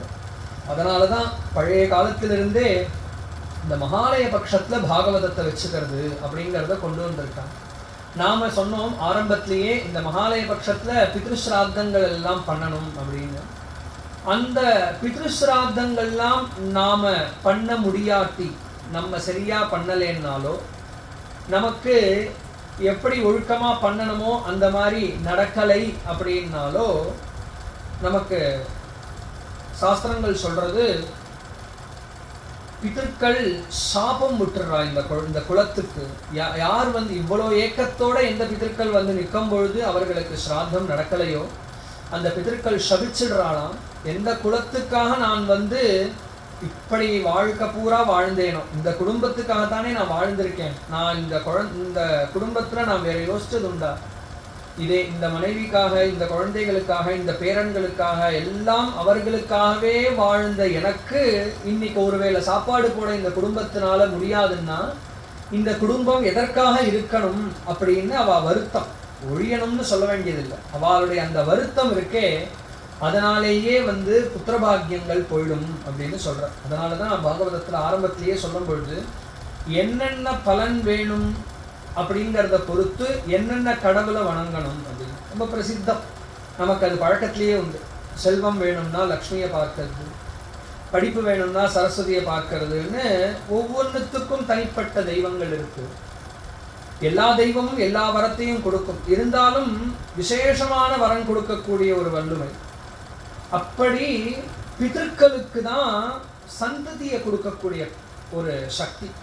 எவனுக்கு வந்து பித்ருதோஷம் இல்லையோ, பிதர்களுடைய அனுகிரகம் பரிபூர்ணமா இருக்கோ, அவளுடைய சந்ததி நன்னா விருத்தியாகும்.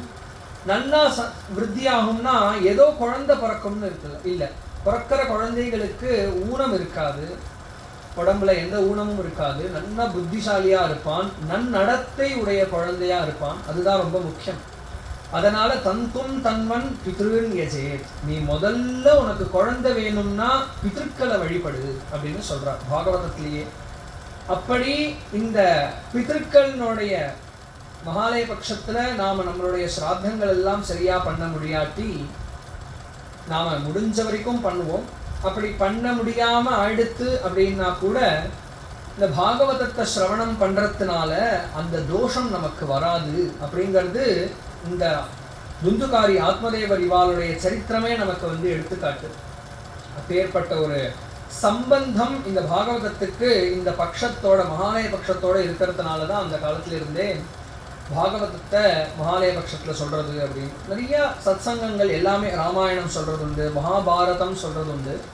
இருந்தாலும் ஒவ்வொன்றுத்துக்கும் ஒவ்வொரு பலன் ரொம்ப முக்கியம். அதுல பாகவதத்துக்கு இந்த பலன் ரொம்ப ரொம்ப சிறந்தது. நமக்கு இப்பேற்பட்ட க்ஷேத்திரத்துல இப்பேற்பட்ட ஒரு சன்னிவேசம் காவேரி போல கிடையாது, ஸ்ரீரங்கம் போல கிடையாது.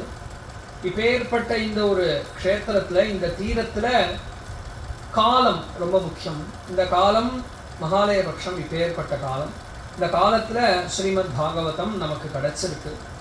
இப்பேற்பட்ட இந்த பாகவதம் எடுத்ததுமே பாகவதத்துல குருவனுடைய மகிமையத்தான் சொல்றார்.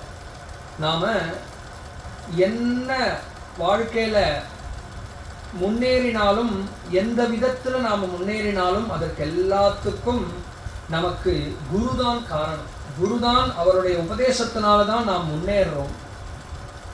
குரு அப்படிங்கிறது ஆத்ம பந்து. அவர் அப்பா அம்மா உடலை கொடுக்கறா, ஆனா எப்படி வாழணும் அப்படிங்கிறத சொல்லி கொடுக்கக்கூடியது குரு. அதனால முதல்ல குரு பிரம்மா, குரு விஷ்ணு, குரு தேவோ மகேஸ்வரஹான்னு நாம சொல்லுவோம். மும்மூர்த்திகளை காட்டிலும் வசத்தி குரு. அதனால இந்த ஸ்ரீமத் பாகவதம் அதனுடைய மகாத்மியம் ஆரம்பத்திலேயே குரு மகிமையை சொல்றது. சிந்தாமணிர்லோக சுகம். சிந்தாமணி அப்படின்னு ஒரு கல் இருக்கான்.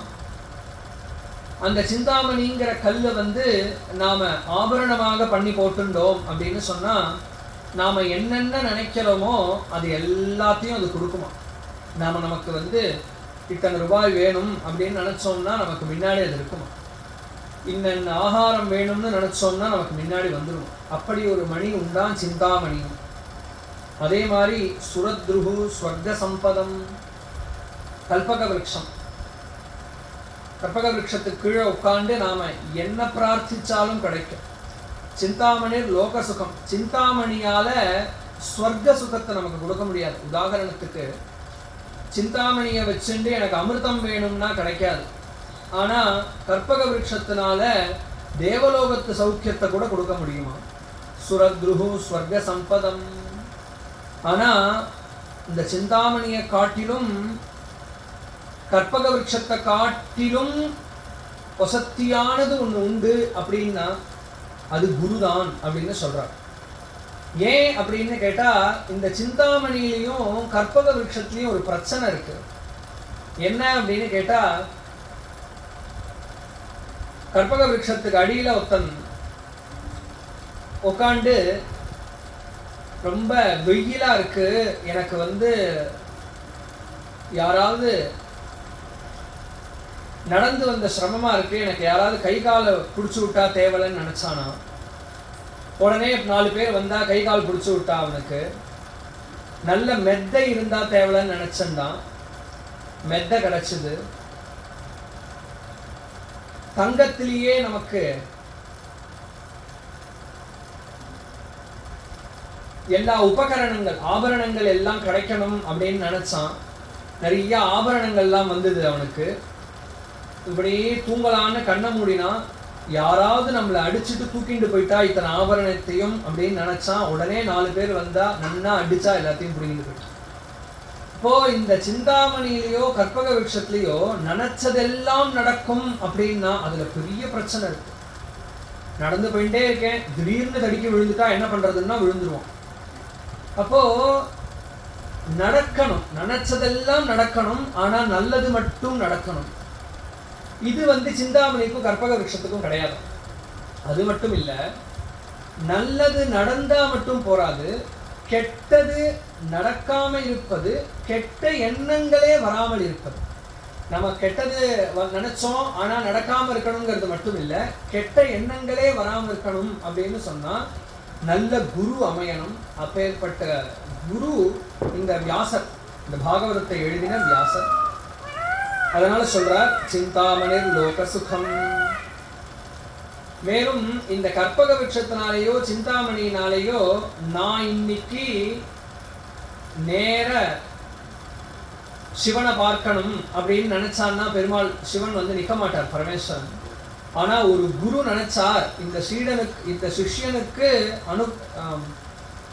பிரத்யக்ஷமாகணும் அப்படின்னு நினைச்சாருன்னா சிஷ்யன் முன்னாடி வந்து தெய்வமே நிற்கும் அவனுக்கு அனுகிரகம் பண்றதுக்காக.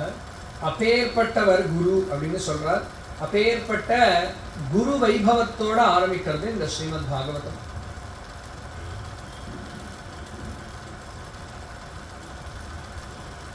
ஸ்ரீமத் பாகவதம் சாஸ்திரம் களவு கீரேண பாஷிதம் ஏதஸ்மாத் அபரம் கிஞ்சின் மனசுத்தை நவித்யது. ஸ்ரீமத் பாகவதத்தினுடைய மகிமை எப்பேற்பட்டது அப்படின்னு கேட்டா, இந்த ஸ்ரீமத் பாகவதத்தை கேட்க கேட்க என்னாகும் அப்படின்னு கேட்டா மனசு அவ்வளோ சுத்தி ஆகிடும்.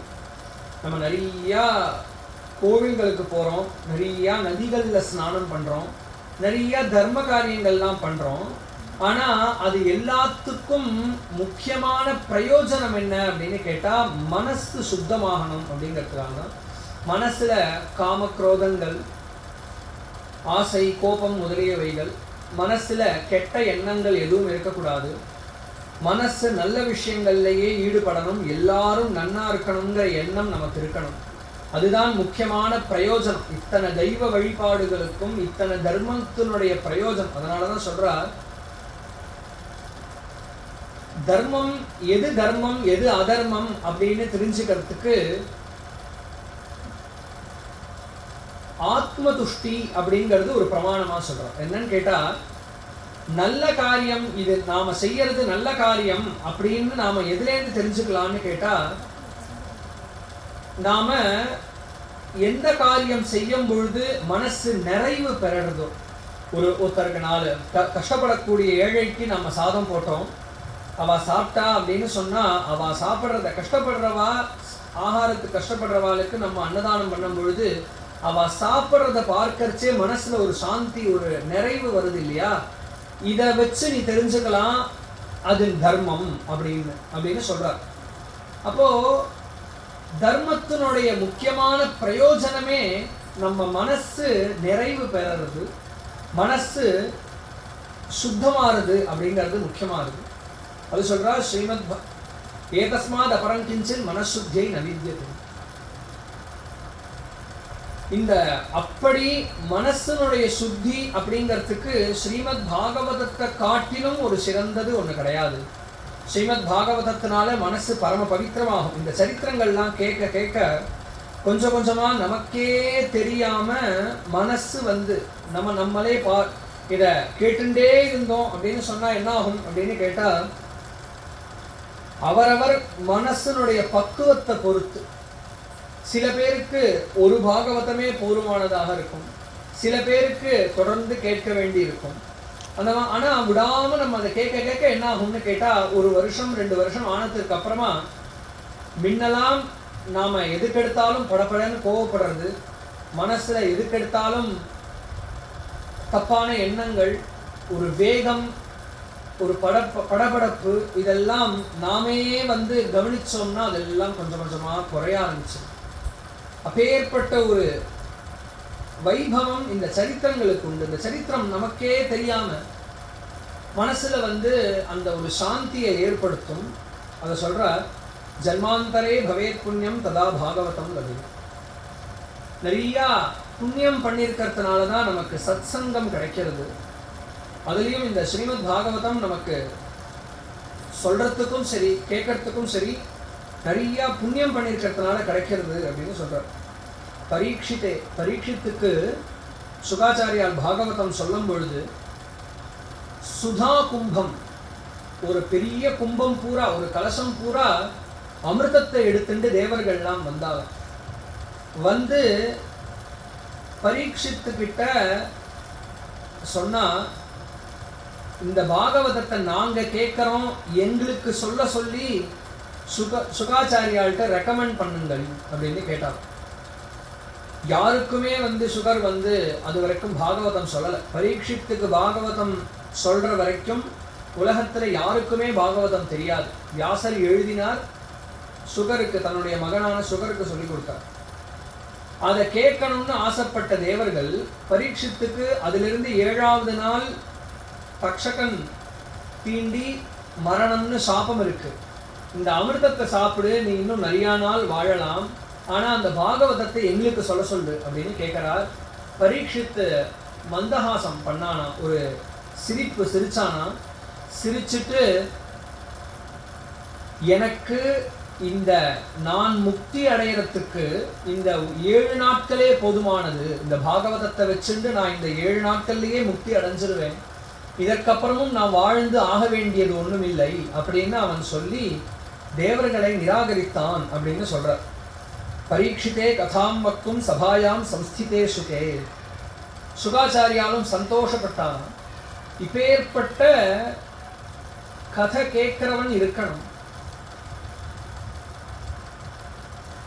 சந்தோஷப்பட்ட பரீட்சித் மகாராஜாவை பார்த்து, அப்பேற்பட்ட வைபவம், அமிர்தம் கூட தேவர்கள் நமக்கு கொடுத்துருவாளாம், ஆனா இந்த மாதிரி நல்ல காரியங்கள்ல நாம ஈடுபடுறச்சே அதற்கு முடிஞ்ச வரைக்கும் இடையூறுகள் வருமா. அதனால சொல்றார், நிறைய புண்ணியம் இருந்தா நிர்விக்னமா சொல்றதுக்கும் கேட்கறதுக்கும் பாகவதம் கிடைக்கும். ஜன்மாந்தரே பவேத் புண்ணியம் ததா பாகவதம் லபேத்.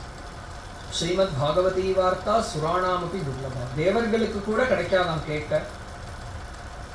சப்தாகத்துல இத நித்தியமே படிக்கலாம். 1/2 ஸ்லோகம், 1 ஸ்லோகம் படிக்கலாம், ஒரு பக்கம் படிக்கலாம், நித்தியமே படிக்கலாம். நித்தியம் படிக்க முடியாட்டி நாள் கிழமையில படிக்கிறதுன்னு ஏகப்பட்ட விதிமுறைகள் இதுக்கு சொல்றார். அதுலேயே இந்த சப்தாகம் 7 நாட்கள்ல பாகவதம் கேட்கறது அப்படிங்கிறது இருக்கு. அதற்கு தான் இந்த பிரேத பீடா விநாசினின்னு சொல்கிறார். ஒவ்வொரு மாதிரி படிக்கக்கூடிய பாகவதத்துக்கு ஒவ்வொரு பலன். சப்தாகமாக பாகவதத்தை சிரவணம் பண்ணும் பொழுது இந்த பித்ரு தோஷங்கள் எல்லாம் நிவர்த்தி ஆறுது அப்படிங்கிறத சொல்கிறார். இங்கே ஒரு சரித்திரம் சொல்கிறார். ஸ்ரீமத் பாகவதம் கேட்பதால் பக்தி ஞானம் வைராக்கியம் அப்படிங்கிறது வளரும் அப்படிங்கிறதுக்காக சரித்திரம் சொல்கிறார். நாரதர் கலியுகம் ஆரம்பத்தில் கிருஷ்ணருடைய அந்தர்தானம் ஆனதற்கு அப்புறமாக கலியுகம் ஆரம்பம். கலியுகம் ஆரம்பத்தில் ஒரு 30 வருஷம் ஆனதற்கு அப்புறம் நாரதர், திரிலோக சஞ்சாரியாக இருக்கக்கூடிய நாரதர் பூமிக்கு வரார். பூமி பூரா சஞ்சாரம் பண்ணுறார். சஞ்சாரம் பண்ணால் மனசாந்தியே இல்லை நாரதருக்கு. இந்த ஜனங்களை பார்த்துட்டு நிம்மதியே இல்லை மனசில், ஒரே துக்கம், தலையை தொங்க போட்டுண்டு வரார். நாரதர் இந்த மாதிரி மூஞ்சியை தொங்க போட்டுண்டு பார்த்ததே கிடையாது. உடனே சனத்குமாரர் பார்த்தார். சனத்குமாரர் பிரம்மபுத்திரர், பிரம்மாவனுடைய குழந்தை. சனத்குமாரர் நாரதரை பார்த்து சொன்னார், ஏன் இப்படி உங்கள் மூஞ்சியில் ஒரு வாட்டம் அப்படின்னு கேட்டார். நாரதர் சொன்னார், எனக்குன்னு என்ன இருக்கு, குடும்பம் உண்டா, கவலை உண்டா, ஒன்றுமே கிடையாது. எல்லா மகர்ஷிகளுமே இல்லற வாழ்க்கையில் இருந்தவா. ஆனால் நாரதர் பிரம்மச்சாரி. நாரதருக்குன்னு குடும்பம் கிடையாது, எந்த விதமான கடமைகளும் கிடையாது. எப்போ பார்த்தாலும் நாமகீர்த்தனங்கள், நாம சங்கீர்த்தனம் பண்ணிட்டு திரிலோக சஞ்சாரியாக, அவருக்குன்னு ஒரு வீடு கூட கிடையாது நாரதருக்கு. அப்படி இருக்கக்கூடிய எனக்கு என்ன கஷ்டம் வந்துட போகிறது. ஆனால் நான் கஷ்டப்படுறது எதை நினைச்சு கஷ்டப்படுறேன்னு கேட்டால், உலகத்தில் இருக்கக்கூடிய ஜனங்கள் பிசாச்சம் போல இருக்காங்க. நிம்மதியே இல்லாமல் அலையற பிசாசம் அப்படின்னு சொல்றது இங்கும் அங்கும் அலைஞ்சுன்னு இருக்கக்கூடியது. ஒரு நோக்கம் இல்லாமல் இங்கேயும் அங்கேயும் அலைஞ்சுன்னு இருக்கார்கள் அப்படிங்கிற அர்த்தத்தில். எப்படி இருக்கா, நான் எல்லா ஊருக்கும் போய் பார்த்தேன் பூமியில. கலி தோஷத்தினால, கலினா அதர்மமித்ரேன, அதர்மத்திற்கு நண்பனா கலி. அதனால கலியினுடைய ஒரு தோஷத்தினால, காலத்தினுடைய ஒரு தன்மையினால என்ன ஆகுது அப்படின்னு கேட்டா, ஜனங்களுக்கு அதர்மத்தில் ஈடுபாடு ஜாஸ்தியாகுது. சத்தியம் நாஸ்தி, யாரிடத்துலையுமே உண்மை அப்படிங்கிறது இல்லை. மனசுல ஒன்று வச்சிருந்து வெளியில ஒன்று பழகிறார். சொன்ன வார்த்தையை யாருமே கடைபிடிக்க மாட்டேங்கிறார். தபஸு, யாரிடத்தையும் புலனடக்கம்ங்கிறதே இல்லை. ஏன்னா கிருதயுகம், திரேதாயுகம், துவாபர யுகத்தை பார்த்துட்டு வரார் நாரதர். புலனடக்கம், இதை செய்யக்கூடாது, இந்த பொருளை சாப்பிடக்கூடாது அப்படின்னு சொன்னா எவ்வளோ கிலோ எழுத்தா மாதிரி கொண்டு வச்சாலும் அதை சாப்பிடணுங்கிற எண்ணமே வராது. அந்த அளவுக்கு புலனடக்கம் நம் முன்னோர்களுக்கு இருந்திருக்கு. அதற்கு தான் உண்மையான தபஸ் அப்படின்னு பெயர். தபஸ் இல்லை யாரிடத்துலையும். சௌச்சம் அப்படிங்கிறது, ஒழுக்கம்ங்கிறது இல்லவே இல்லை. ஒழுக்கம்ங்கிறது 2 விதம். உடலை ஒழுக்கமாக வச்சுக்கிறது, மனசை ஒழுக்கமாக வச்சுக்கிறது. பகிஷௌச்சம், அந்தஷௌச்சம்னு பேர். நாம் ஒழுங்காக குளிக்கிறது, பல் தேய்க்கிறது, உடம்ப துர்கந்தம், கெட்ட வாசனை இல்லாமல் உடம்ப சுத்தமாக வச்சுக்கிறது இருக்கே, இதுக்கு பகிஷௌச்சம்னு பேர். வியாதிகள்லாம் வராமல் இருக்கும். ஆனால் இதை விட ரொம்ப முக்கியம், இது முக்கியம், இதை விட ரொம்ப முக்கியம் என்ன அப்படின்னு கேட்டால், மனசை ஒழுக்கமாக வச்சுக்கிறது. மனசில் ஒரு பொருளில் பார்த்தா அது வேணும் அப்படின்னு ஆசைப்படுறதோ, அல்லது இன்னொருத்தருடைய பொருள், ஒரு பொருளை ஆசைப்படுறது தப்பு இல்லை, இன்னொருத்தருடைய பொருள் அப்படின்னு தெரிஞ்சு அதை பார்த்து ஆசைப்படுறதோ, இன்னொருத்தன் வளரும் பொழுது அவனை பார்த்து அவன் வளர்றானே அப்படின்னு எரிச்சல் ஏற்படுறதோ, அல்லது இன்னொருத்தனை வளர்றவனை பார்த்து அவனை ஒழிக்கணும் அப்படிங்கிற எண்ணமோ, அல்லது ஒருத்தர மனசுல திட்டின்றே உங்களை போல உண்டோன்னு வாயால பேசுறது, இது எல்லாமே மனசுல இருக்கக்கூடிய அழுக்கு. எப்படி வெளியில குளிக்கலைன்னாலோ, உடம்ப சுத்தமா வச்சுக்கலைன்னாலோ, வெளியில இருக்கக்கூடிய அழுக்கு நாம பார்க்கிறோமோ, அதே மாதிரி நம்ம எண்ணங்களை கவனிச்சோம்னு சொன்னா இதெல்லாம் இருந்தா நாம அழுக்கா இருக்கோம் அப்படின்னு அர்த்தம். இது ரொம்ப முக்கியம். இது இல்லாதவன் ஒழுக்கமற்றவன் சொல்லுவோம். அதுதான் சொல்றார் நாரதர், ஜனங்களிடத்துல ஒழுக்கமே இல்லை, சௌச்சமே இல்லை யாரிடத்துலையும், தயை யாரிடத்துலையுமே இல்லை. ஐயோ பாவம் அப்படிங்கிற எண்ணமே யாரிடத்துலையும் இல்லை. அவரவர்கள் காரியத்தை பார்த்துட்டு போயின்னு இருக்கா. யாரிடத்துலையுமே ஒரு கருணையே இல்லை. தானம் அப்படிங்கிறது இல்லவே இல்லை. தானம் பண்ணணும். தானத்துக்கு ரொம்ப ரொம்ப மகத்துவம் உண்டு. ஏன்னா பணத்தினுடைய ஸ்வபாவம் அப்படிங்கிறதே செலவழிஞ்சு போகிறது தான் பணத்தினுடைய ஸ்வபாவம். சஞ்சலாகி ஸ்ரீஹி, செல்வம் அப்படின்னு சொன்னாலே செலவழியக்கூடியது அப்படின்னு தான் அர்த்தமே அதற்கு, ஸ்ரீஹிங்கிற வார்த்தை. ஆனா செலவழியத்தான் போறது அப்படிங்கிறச்சே அதை வந்து 3 விதமா அதற்கு அழிவு ஏற்படும். ஒன்று தானம் பண்ணி அது விரயமாகும், அல்லது போகம் அனுபவிச்சு தீரும், அல்லது கொள்ளையடிக்கப்படும், மொத்தமா நாசமாகும். இதுதான். அல்லது எவனொருவன் தான் பிறருக்கும் கொடுக்காமல் தானும் அனுபவிக்காமல் அப்படியே வச்சிருக்கானோ அவனுக்கு அப்புறம் அது யாருக்கோ போயிடும். அப்போ ஒன்னால எடுத்துட்டு போகவே முடியாது செல்வத்தை. அந்த செல்வத்தை முதல்ல தானமாக கொடுத்து அப்புறம் போகமாக அனுபவிச்சு அதை காப்பாத்திக்கணும், அழிய விடக்கூடாது. அப்போ தானம் இல்லவே இல்லை. யாரிடத்துலையுமே தானம்ங்கிறதே இல்லாம போயிடுச்சான். உதரம் பரிணோ ஜீவாக, எல்லாரும் அவரவர் வயத்து பசிக்காகத்தான் வாழறாளே தவிர யார் வாழ்க்கையிலையுமே ஒரு லட்சியம் இல்லை, ஒரு குறிக்கோள் இல்லை அப்படின்னு சொல்றார்.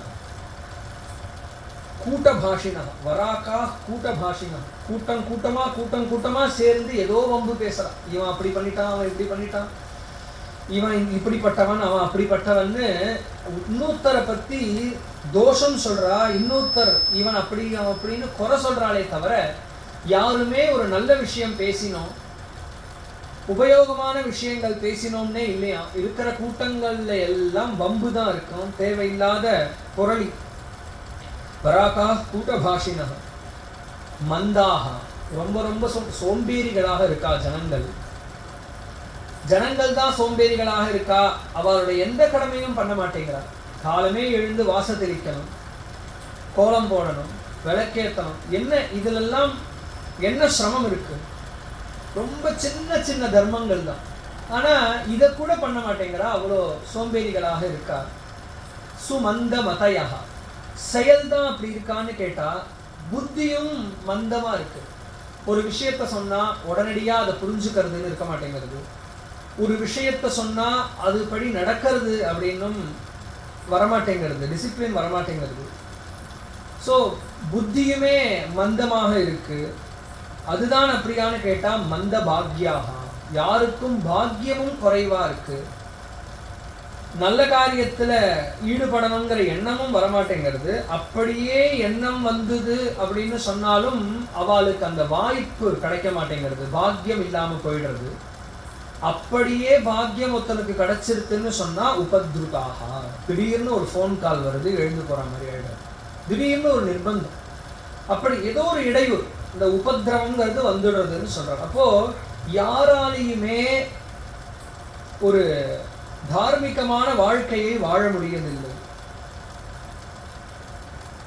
பாகண்ட நிரதா சந்தகா, இப்படி அடிக்கின்றே போற ஒவ்வொன்றா ஜனங்கள் வந்து இந்த மாதிரி இருக்கா.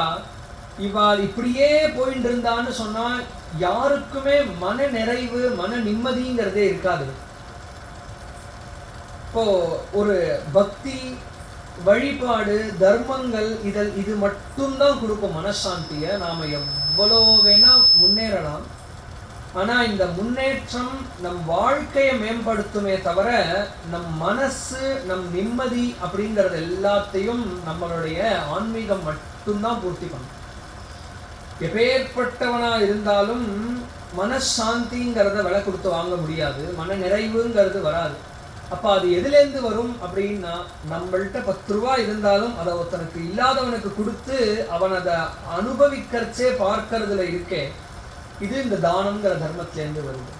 அல்லது இருளா கடந்தது கோவில், ஒண்ணுமே இல்லாம இருந்தது, அதை நித்தியம் பெருக்கி வாச தெளிச்சு கோலம் போட்டு அந்த கோவில்ல விளக்கேற்றி அந்த ஒரு புஷ்பம் தொடுத்து அந்த மாலை சாத்தி அந்த மூர்த்தியை பார்க்கறச்சே இருக்கக்கூடிய ஒரு சாந்தி இருக்கே, இது கிடைக்காது. இந்த மாதிரி என்ன பண்ணாலும் சரி, சிறு சிறு தர்மங்கள்லேருந்து ஆரம்பிச்சு எந்த விதத்துல நமக்கு மனசுக்கு சாந்தி வரணும் அப்படின்னாலும் அது வந்து தர்மங்கள்னாலையும் இந்த தெய்வ வழிபாடுனால மட்டும்தான் வரும். அப்போ இந்த ஜனங்கள் மனசுல ஒரு நிம்மதியே இல்லாமல் இங்கும் அங்கும் அலைகிறார்கள். வேகமா போறான், ஒருத்தரை காட்டிலும் ஒருத்தர். ஆனா மூஞ்சியை பார்த்தா பிரசன்னத்தையே இல்லை, எல்லாரும் மூஞ்சியை உருன்னு வச்சுட்டு போறாங்க.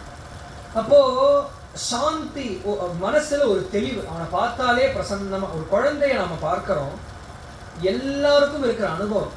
ஒரு சின்ன குழந்தைய பார்த்தா நாம டென்ஷன்ல இருந்தா கூட அந்த குழந்தை நம்மளை பார்த்து சிரிச்சுதுன்னு சொன்னா நம்மளே அறியாம நாம சிரிச்சிருவோம். அப்போ எந்த விதமான ஒரு தீமையும் மனசுல இல்லாம, கெட்ட எண்ணங்கள் எதுவுமே இல்லாம மனசு வந்து சுத்தமா இருக்கும் பொழுது அவளோட நாம பழகினாலே நம்ம வந்து சந்தோஷம் வந்து. அந்த குழந்தைகள் போல யாரையுமே பார்க்க முடியலையே, யார் மூஞ்சிலையும் சந்தோஷமே இல்லையேங்கிறார். இப்ப இல்லை, நம்ம பஞ்சாங்கங்கள் எல்லாம் போட்டிருப்பா 5125 கலியுகம். அவர் வந்து கலியுகம் ஆரம்பிச்சு 30 வருஷத்துல இருக்கக்கூடிய விஷயத்த சொல்றார். அன்னைக்கே அப்படி இருந்துதான். அப்போ ஜனங்கள் இப்படி எல்லாம் பார்க்க எல்லாரும் அலையறா, லோலோன்னு அலையறா. ஆனா ஒத்தரிடத்திலையும் சாந்தி இல்லை அப்படிங்கிறத பார்த்து வருத்தப்படுறார். ஏன் அப்படின்னா, உண்மையான மகான்கள், உண்மையான சாதுக்கள் எப்படி இருப்பான்னு கேட்டா, இன்னொருத்தர் கஷ்டப்படுறத பார்த்தா அவளுக்கு மனசு கேட்காது. இப்படி ஜனங்கள் எல்லாரும் கஷ்டப்படுறது, தனக்குன்னு எந்த கஷ்டம் நாரதருக்கு இல்லாட்டாலுமே லோகத்துல எல்லாரும் இப்படி இருக்கிறத பார்த்து தவிச்சு போயிட்டார் நாரதர். இந்த நான் வந்து எனக்குன்னு ஒரு வீடு வாசல் கூட கிடையாது, ஒரு சொத்து கிடையாது, மனைவி கிடையாது, குழந்தை கிடையாது, ஒரு குடும்பம் கூட கிடையாது. ஆனா நான் இருக்கிற நிம்மதி இந்த ஜனங்கள், என்கிட்ட இருக்கிற நிம்மதி இந்த ஜனங்கள்கிட்ட இல்லையே. அப்போ இந்த ஜனங்களுக்கு நாம அனுபவிக்கக்கூடிய இந்த நிம்மதியை கொடுத்துட்டா தேவலையே அப்படின்னு ஏங்குறார் நாரதர். எப்படி இந்த ஜனங்களுக்கு இந்த மன நிம்மதி, மன நிறைவு எப்படி கொடுக்கறது அப்படிங்கிறது தான் அவருடைய வருத்தமா இருக்கு அப்படின்னு சனத்குமார்கிட்ட சொன்னார். மேலும் சொல்றார், இப்படியே பார்த்துண்டு வரச்சே பக்தி, ஞானம், வைராக்கியம், பொதுவா நம்மளுடைய தர்மங்கள்ல நம்மளுடைய வழிபாடுகள் எல்லாமே எப்படி இருக்கும் அப்படின்னு கேட்டா, நாம எந்த ஒரு விஷயத்தையுமே பௌத்திகமா பார்க்க மாட்டோம். உதாரணத்துக்கு ஒரு நெருப்பு அப்படின்னு சொன்னா அதை நெருப்பாக மட்டும் நாம பார்ப்பதில்லை, அக்னி அப்படின்னு தெய்வமாக பார்க்கிறோம். நாம நடக்கக்கூடிய தரையை கூட வெறும் தரைன்னு பார்ப்பதில்லை, பூமின்னு பார்ப்பதில்லை, பூமாதேவி தாயார் அப்படின்னு பார்க்கிறோம். நாம ஜலத்தை வெறும பிரவாகிக்கக்கூடிய ஒரு ஜலத்தை கூட வெறும் தண்ணி அப்படின்னு பார்க்காம காவேரி தாயார் அப்படின்னு, எந்த பஞ்சபூதம் எது எடுத்துட்டாலும். இதே மாதிரி இன்னும் ஆச்சரியமானது, காளஹஸ்தி போன்ற இடங்கள்ல எல்லாம் வந்து லிங்கமே கிடையாது, லிங்கமே கிடையாது. ஆனாலும் வந்து பரமேஸ்வரன் அப்படின்னு நாம் பாவிக்கிறோம். காற்றையே நாம வந்து தெய்வமாக பார்க்கிறோம். இந்த மாதிரி பஞ்சபூதங்கள்ல எதை எடுத்துட்டாலும் சரி, இதை தாண்டி நாம வந்து சின்ன சின்ன விஷயங்கள், ஒரு மரத்தை பார்த்தா கூட நாம வந்து வெறும் மரம்னு பார்ப்பதில்லை, அது அம்பாள் அப்படின்னு பார்க்கிறோம். இப்படி தெய்வீகம் அவ்வளோ நிரம்பி இருக்கு நம்மளுடைய தர்மத்துல. அந்த மாதிரி ஒரு கதையாக ஜோடிச்சு சொல்றார். என்ன அப்படின்னு கேட்டா, பக்தின்னு நமக்கு ஒரு எண்ணம் இருக்கு இல்லையா, ஒரு பாவம், அதையே வந்து ஒரு தேவியாக பக்தி தேவி நாரதரோட பேசுறாள். நாரதருக்கும் பக்தி தேவிக்கும் ஒரு சம்வாதம் நடக்கிறது. பக்திக்கு 2 குழந்தைகள், ஞானம், வைராக்கியம் அப்படின்னு. தாத்பரியம் என்னன்னு கேட்டா, பக்தியிலிருந்து தான் ஞானமும் வைராக்கியமும் பிறக்கும் அப்படிங்கிறது தான் அதனுடைய நோக்கம். பக்தி தேவி என்ன பண்றாளாம், இதை நான் தாத்பரியத்தை சொல்லிட்டேன், இப்ப கதைக்கு வரேன். பிருந்தாவனத்துக்கு இப்படி நாரதர் சஞ்சாரம் பண்ணிட்டே இருந்தாலும் பிருந்தாவனத்துல போய் பார்க்கிறார். பிருந்தாவனத்துல போனா நல்ல கன்னிகை, சின்ன பொண்ணு ஒத்தி, அவ வந்து யமுனா நதி கரையில உட்காந்துருக்கா. மடியில 2 கிழவர்கள் படுத்துட்டு இருக்கா, 2 பேர் படுத்துட்டு இருக்கா. மூச்சு விடவே கஷ்டப்பட்டு கிழவர்கள் படுத்துட்டு இருக்கா. அவர்களை மடியில போட்டு இந்த குழந்தை அழுதுன்னு இருக்கா பொண்ணு. இத தூரத்திலேருந்து பார்த்தார் நாரதர். இவ்வளோ கஷ்டங்கள் ஜனங்கள் எல்லாத்தையும் பார்த்தவர் ஏன்னு போய் யாரையுமே கேட்கல. ஒரு ஒரு பெண், ஒரு சுமங்கலி கண்ணில் தண்ணி வருது அப்படின்னா அதை முதல்ல போய் என்ன கேட்கணும்னு தோணித்தான் நாரதருக்கு. அங்கேருந்து பக்தி தேவிகிட்ட வந்து என்னாச்சுமா, ஏன் அழற அப்படின்னதும், உன்ன மாதிரி ஸ்திரீகளுடைய கண்ணீர் வரக்கூடாது, அது பூமியில விழக்கூடாது, நாட்டுக்கே அது கெடுதல், ஏன் அழற அப்படின்னதும் அவ சொன்னா, இவ 2 பேரும் என்னுடைய குழந்தைகள். பொதுவா அம்மா வயசானவளா இருப்பா, குழந்தைகள் இளமை பருவத்தில் இருப்பா. ஆனா நான் இளமையா இருக்கேன், ஆனா இந்த 2 குழந்தைகளும் வந்து கேட்டுத்தரம் வந்துருத்து இவாளுக்கு. இவர்களுக்கு இளமையை நீங்கள் ஏற்படுத்தணும் அப்படின்னு பிரார்த்தனை பண்ணிட்டார். இவர் 2 பேரும், அதாவது உலகத்துல கொஞ்சம் கொஞ்சம் பக்தி இருக்கு இன்னைக்கும், ஆனா ஞானமும் வைராக்கியமும் காணும் அப்படிங்கிறது தான் அதனுடைய தாத்பரியம். பக்தியினால் ஏற்பட வேண்டிய ஞானமோ வைராக்கியமோ இல்லாமல் இருக்கு. நாம் யார் அப்படிங்கிற உணர்வு, அந்த ஞான நிலை யாருக்குலையும் இல்லை, ரொம்ப ரேரா இருக்கு.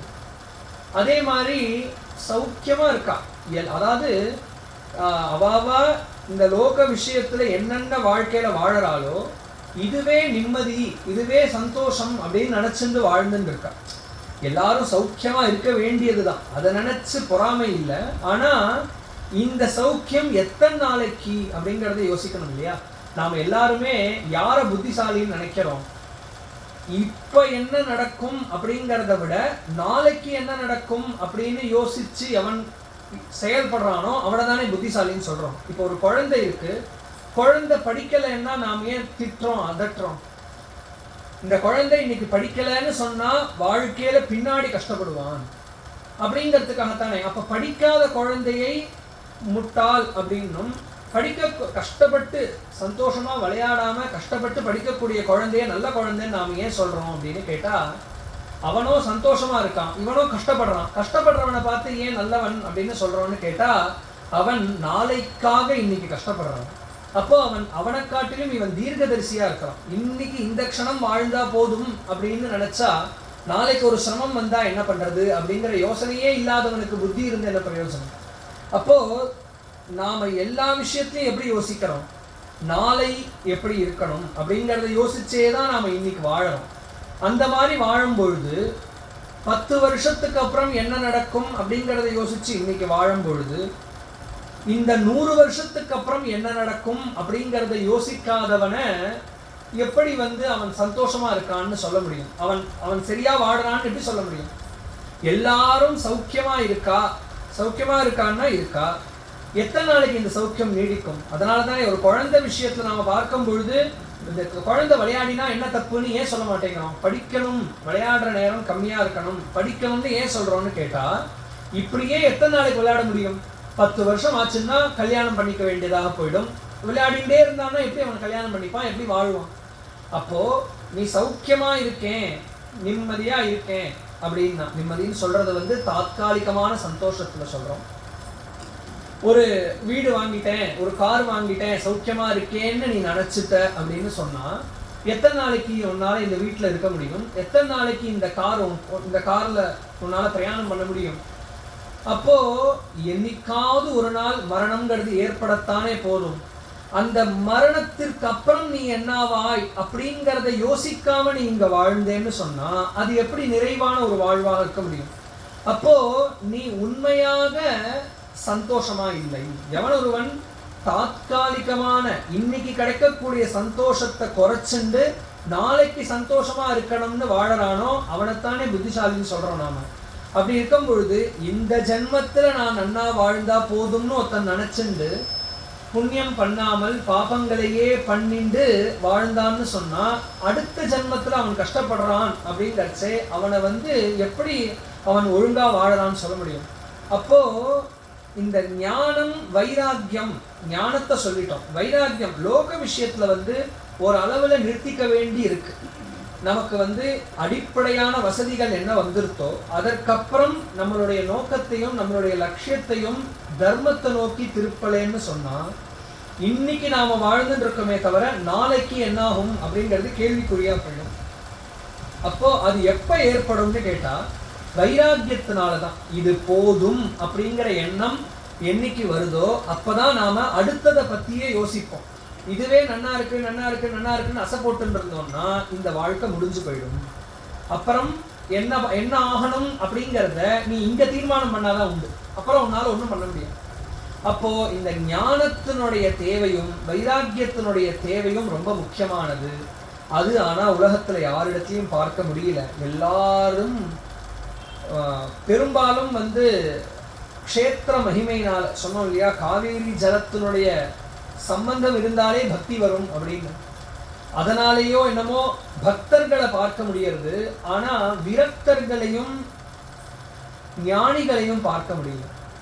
அதுதான் அவர் அதுதான் வந்து சூச்சகமா பக்தி தேவி சொல்றார். பக்தியினுடைய பிரயோஜனமே ஒருவனுக்கு ஞானமும் வைராக்கியமும் வருவதுதான்.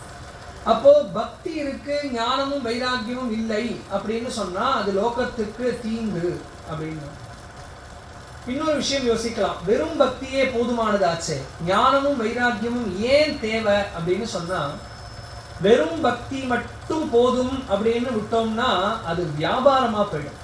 ஏன் அப்படின்னா, எனக்கு குழந்தை பிறக்கணும் நான் கோவிலுக்கு போவேன், எனக்கு குழந்தை பிறக்கணும் அப்படிங்கிறதுக்காக போவேன், குழந்தை பிறந்துருத்துனா போக மாட்டான். அப்புறம் எனக்கு படிப்பு வரணும் அதுக்காக நான் கோவிலுக்கு போயிட்டு இருந்தேன், படிப்பு வந்துருத்து சரியா போச்சு. இப்ப இது என்ன ஆயிடுத்துன்னு கேட்டா, உண்மையான மனசுல பகவானிடத்துல ஒரு ஈடுபாடு இல்லாமல் எனக்கு வந்து நாளைக்கு இந்த பலனை நீ கொடுக்கணும் அதுக்காக நான் இன்னைக்கு அங்க பிரதட்சணம் பண்றேன், நாளைக்கு நீ எனக்கு இந்த பலனை கொடுக்கணும் அதுக்காக நான் துலாபாரம் பண்றேன். அப்போ இது எல்லாமே வியாபாரமா போயிடுறது. இதுக்குதான் வந்து காமிய பக்தி, காமியார்த்த பக்தின்னு பெயர்.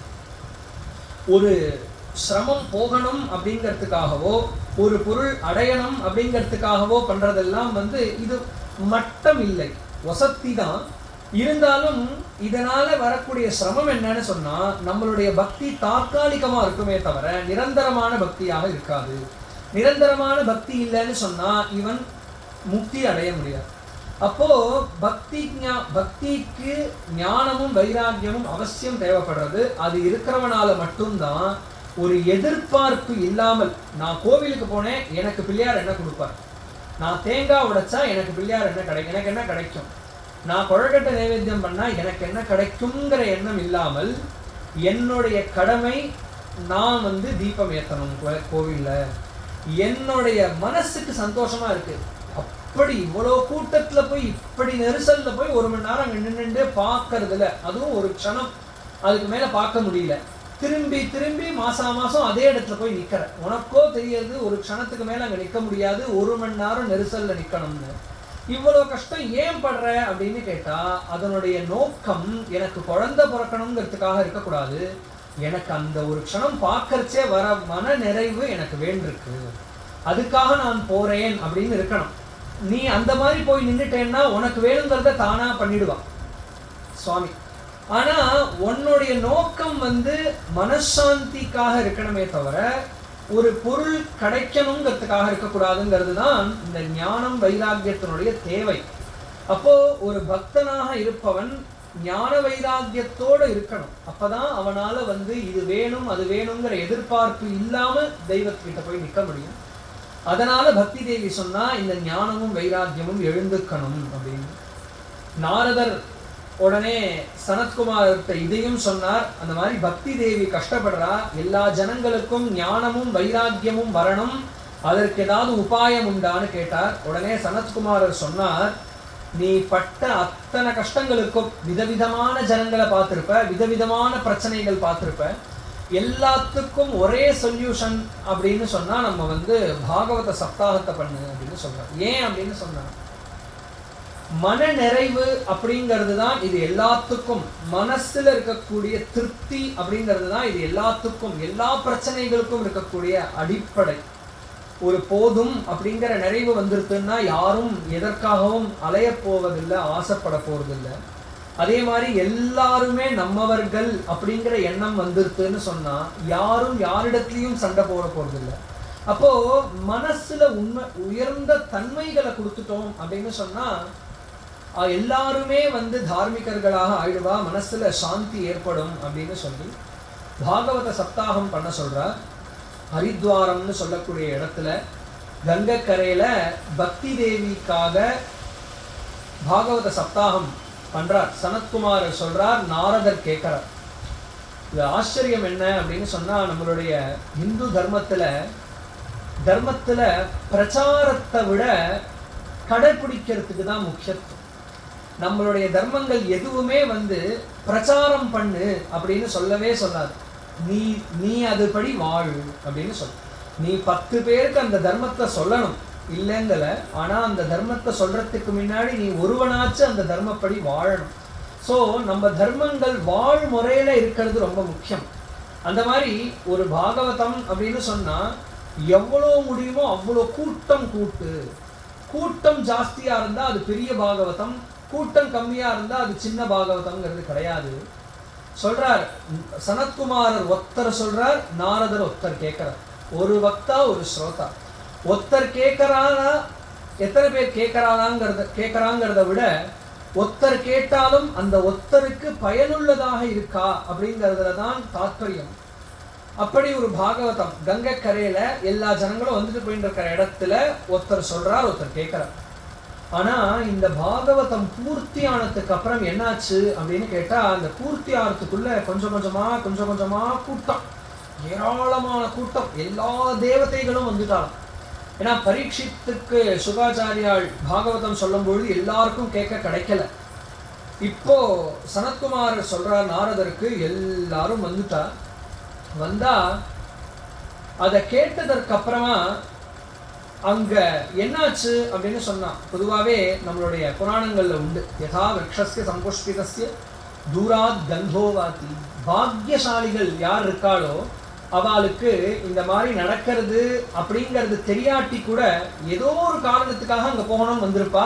வந்தா அவ காதுல விழும், அவ கலந்துருவா. அந்த மாதிரி ஒரு பாக்கியம் இருக்கிறவா தானா கூட்டம் கூடும். அந்த மாதிரி ஏராளமான கூட்டம். கடைசியில சப்தாகம் முடிகிற அன்னைக்கு பார்த்தா இருக்கிற கூட்டத்துல பக்திக்கு இடமே இல்லை உட்கார்றதுக்கு. அங்க யாருக்காக எந்த பக்தி ஞான வைராக்கியம் வளரணும் அப்படிங்கிறதுக்காக சொன்னாலும் அவளுக்கு இடமே இல்லையா. அங்கேருந்து பக்தி தேவி 2 குழந்தைகள் அழிச்சுண்டு ஓடி வரா. பிருந்தாவனத்துல இருந்த பக்தி தேவி ஹரித்வாரத்துக்கு நடந்து வரா, ஓடி வரா 2 குழந்தைகளையும் அழிச்சுண்டு. பார்த்தா யாருமா நீ அப்படின்னு கேட்டா, நான் தான் பக்தி. பாகவதத்தை எல்லாரும் கேட்டதால் வெறும் பக்தி இல்லாமல் நிஷ்காமியமான பக்தி, ஆத்மார்த்தமான பக்தி, எனக்கு பகவானை வழிபடுறதுல என்னுடைய கடமை, அது எனக்கு பிரியம், அது எனக்கு சந்தோஷத்தை கொடுக்கறது, ஒரு மன நிம்மதியை கொடுக்கறது அப்படிங்கிற ஒரு நிஷ்காமியமான பக்தி. அந்த பக்தி வந்துருத்து. ஞான வைராக்கியம் இனி பாகவதத்தினால ஞானமும் வைராக்கியமும் பக்தியோட கூடி செழிப்பா வளரும் அப்படிங்கிறத நான் புரிஞ்சுட்டேன்னு சொன்னாலாம். அப்பேற்பட்ட பாகவதம். இதுல இந்த சரித்திரத்துல ஒரு விஷயத்தை நம்ம கவனிக்கணும். ஒரு பாகவதம் யாருக்காக? ஞானம் வைராக்கியம்னு சொல்லக்கூடிய 2 பேர் அவர்கள் இளமையை அடையணுங்கிறதுக்காக பிருந்தாவனத்துல இருந்த ஒருவருக்காக ஹரித்வாரத்துல நடந்த பாகவதம் பிருந்தாவனத்தில் இருக்கிறவனுக்கு பலனை கொடுத்துருக்கு. யாரு அப்படின்னு கேட்டா, 3rd person நாரதர். அப்போ இதுலேருந்து என்ன தெரியறதுன்னு கேட்டா, ஆத்மதேவனுடைய சரித்திரம், அந்த மகாத்மியம் பாகவதத்தினுடைய மகிமையில ஆத்மதேவனுடைய சரித்திரத்திலேருந்து நாம தெரிஞ்சுண்டது, ஒருவனுக்கு எவ்வளோ பாபங்கள் ஒருத்தம் பண்ணியிருந்தாலும் அவனுக்கு சம்ஸ்காரமே கர்மாக்களே காரியங்களே நடக்கலைன்னாலும் அவன் கரையேறுவான் அப்படிங்கிறது ஒண்ணு. இந்த சரித்திரத்திலேருந்து நாம தெரிஞ்சுக்கிறது, யார் பலன் அடையணுமோ அவ டைரக்டா கேட்கணும்னு கூட அவசியம் இல்லை. யார் நன்னா இருக்கணும்னு கேட்கிறவன் நினைக்கிறானோ அதுவே போதுமானது. நாரதர் நினைச்சிருந்தார் ஞானமும் வைராக்கியமும் முதுமையை போக்கி அவ இளமையை அடையணும் அப்படின்னு. அது எங்கேயோ பிருந்தாவனத்துல படுத்து கடந்த ஞானமும் வைராக்கியமும் எழுந்து ஹரித்வாரத்துக்கு வந்தது அப்படின்னு சரித்திரம். ஸோ இந்த பாகவதம் நமக்கு தெரிஞ்சவா யாருண்டோ அவர்களுக்கு யாருக்காவது சிரமம் இருந்தாலும் அதை நினைச்சுண்டு அவெல்லாம் க்ஷேமத்தை அடையணும் நினைச்சுண்டும் கேட்கலாம். இதே பாகவதம் நாம யாருக்கு கர்மா பண்ணணுமோ, நாம நம்மளுடைய பிதிர்காரியங்கள் செய்ய வேண்டிய கடமைகள்லாம் கரெக்டா பண்ணிட்டு இருப்போம். ஆனா நமக்கு தெரிஞ்சவர்கள் யாராவது குழந்தைகள் இல்லாம கஷ்டப்படுறவா இருப்பா, அவளுக்கெல்லாம் வந்து சந்ததி ஏற்படணும், அவளுக்கெல்லாம் பிதிர்தோஷம் போகணும்னு பிரார்த்தனை பண்ணிக்க முடியும் நம்ம மனசுல. அதே மாதிரி நம்ம குலத்திலேயே நமக்கு தெரியாம எத்தனையோ மரணங்கள் ஏற்பட்டிருக்கலாம். சில கிளைகளே போயிருக்கலாம். நம்மளுடைய சித்தப்பா, நம்மளுடைய பெரியப்பான்னு யாராவது வெளி ஊர்களுக்கு போயிருக்கலாம். போய் அந்த ஊர்ல அவ இருக்கா இருப்பான்னு நாம நினைச்சுட்டு இருப்போம். அந்த ஃபேமிலியே அப்படியே ஒரு ஆக்சிடென்ட்ல போய் எதுவுமே நடக்காம, ஒரே ஆக்சிடென்ட்ல அப்பா குழந்தைகள் எல்லாரும் போயிருப்பா, எதுவுமே நடக்காம நாம நினைச்சுட்டு இருப்போம் அவ இருக்கா அப்படின்னு. இந்த மாதிரி நமக்கே தெரியாம நம்ம குலத்துல கர்மாக்கள் நடக்காம ஏதாவது இருக்கலாம். என்ன இருந்தாலும் என்னென்ன பிரார்த்தனைகள் மனசுல உண்டோ அந்த பிரார்த்தனைகள் எல்லாம் நிறைவேறது அப்படின்னு சொல்றேன். அதே மாதிரி இப்ப நான் கொஞ்ச நேரம் முன்னாடி சொன்ன மாதிரி தான் இந்த பலன்கள்லாம் பாகவதத்துக்கு கிடைக்கிறது அப்படிங்கிறது வந்து அது வந்து அனிவாரியமான ஒரு பலன். உதாரணத்துக்கு சொல்லணும்னு சொன்னா, நாம சாப்பிட்றோம் ஒரு ஆகாரம், இந்த ஆகாரத்தினுடைய நோக்கம் பசி தீங்கணும், பசி நமக்கு போகணும் அப்படிங்கிறதுக்காகத்தான். ஆனா அடிஷ்னலா அந்த சுவைங்கிற பலன் நமக்கு எப்படி கிடைக்கிறதோ அதே மாதிரி நாம பாகவதம் கேட்பது நமக்கு பக்தி ஞான வைராக்கியம் வரணும், நமக்கு வந்து நிஷ்காமியமான பக்தி, நாளைக்கு நம்ம வந்து ஒரு தர்மத்தை செய்யணும்னு முற்படுறச்சே எனக்கு இன்ன கிடைக்கும் அப்படிங்கிற எதிர்பார்ப்பை தவிர்த்து இதை செய்ய வேண்டியது என் கடமை அப்படிங்கிற எண்ணத்தோடனும், இதை செய்வதால் எனக்கு ஒரு மன நிறைவு ஏற்படுறது அப்படிங்கிற நோக்கம்தான் இந்த பாகவதத்தினுடையது அப்படின்னு இருந்தாலுமே, இதற்கு எப்படி சாப்பிட்றவன் பசிக்காக சாப்பிட்றவனுக்கு சுவை அடிஷ்னலா கிடைக்கக்கூடிய ஒரு பலனும் தவிர்க்கவே முடியாம கிடைக்கிற பலன். அதே மாதிரி இந்த பாகவதத்துக்கு என்னென்ன பலஸ்ருதிகள் இருக்கோ, வியாதிகள் எல்லாம் நிவர்த்தி ஆகும், இந்த மாதிரி பிரேத பீடைகள்லாம் போகும், பித்ருதோஷங்கள்லாம் போகும், குழந்தைகள்லாம் பிறப்பா, சந்ததி ஏற்படும் அப்படிங்கிற பலன்கள்லாம் வந்து அனிவாரியமா நமக்கு கிடைக்கும். ஆனா நம்மளுடைய நோக்கம், நாம நாளையிலேருந்து பாகவதம் கேட்கிறோம், நமக்கு இது நடக்கணும் அப்படிங்கிறது இல்லாமல் நமக்கு பக்தி வரணும் அப்படிங்கிற நோக்கத்தோட பாகவதம் கேட்போம் எல்லாரும். அதே மாதிரி என்னென்ன பலஸ்ருதி பாகவதத்துக்கு உண்டோ அது எல்லாமே கிடைச்சு எல்லாரும் க்ஷேமமா இருக்கணும் அப்படின்னு பிரார்த்தனை பண்ணிக்கிறேன். இதோட ஸ்ரீமத் பாகவதம் நம்மளுடைய புராணங்கள்ல 18 புராணம் ரொம்ப பிரசித்தம். அதுல வந்து பத்ம புராணம்னு ஒரு புராணம். அந்த பத்ம புராணத்துல ஸ்ரீமத் பாகவதத்தினுடைய மாஹாத்மியம், இப்ப நாம சொன்ன சரித்திரங்கள் எல்லாமே நாரதர் பக்தி தேவியோட பேசினது, அதே மாதிரி ஆத்மதேவன் அவருடைய குழந்தை, அந்த சரித்திரங்கள் எல்லாமே வந்து பத்ம புராணத்துல இருக்கு. பத்ம புராணத்தை எழுதும்போது வியாசர் வந்து பாகவதத்தினுடைய மகிமை என்ன அப்படிங்கிறத சொல்லியிருக்கார். அதுல ஸ்ரீமத் பாகவதம் மாஹாத்மியம்னு நாம என்ன சொன்னோமோ அது பாகவதத்துக்கு உட்பட்டது இல்லை, பாகவதத்து காட்டிலும் வெளியில வேற ஒரு புராணத்துல பாகவதத்தினுடைய மகிமையை சொல்லப்பட்டது. நாளையிலிருந்து பாகவதம் ஆரம்பம். கோபிகா ஜீவனஸ்மரணம் கோவிந்தா கோவிந்தா.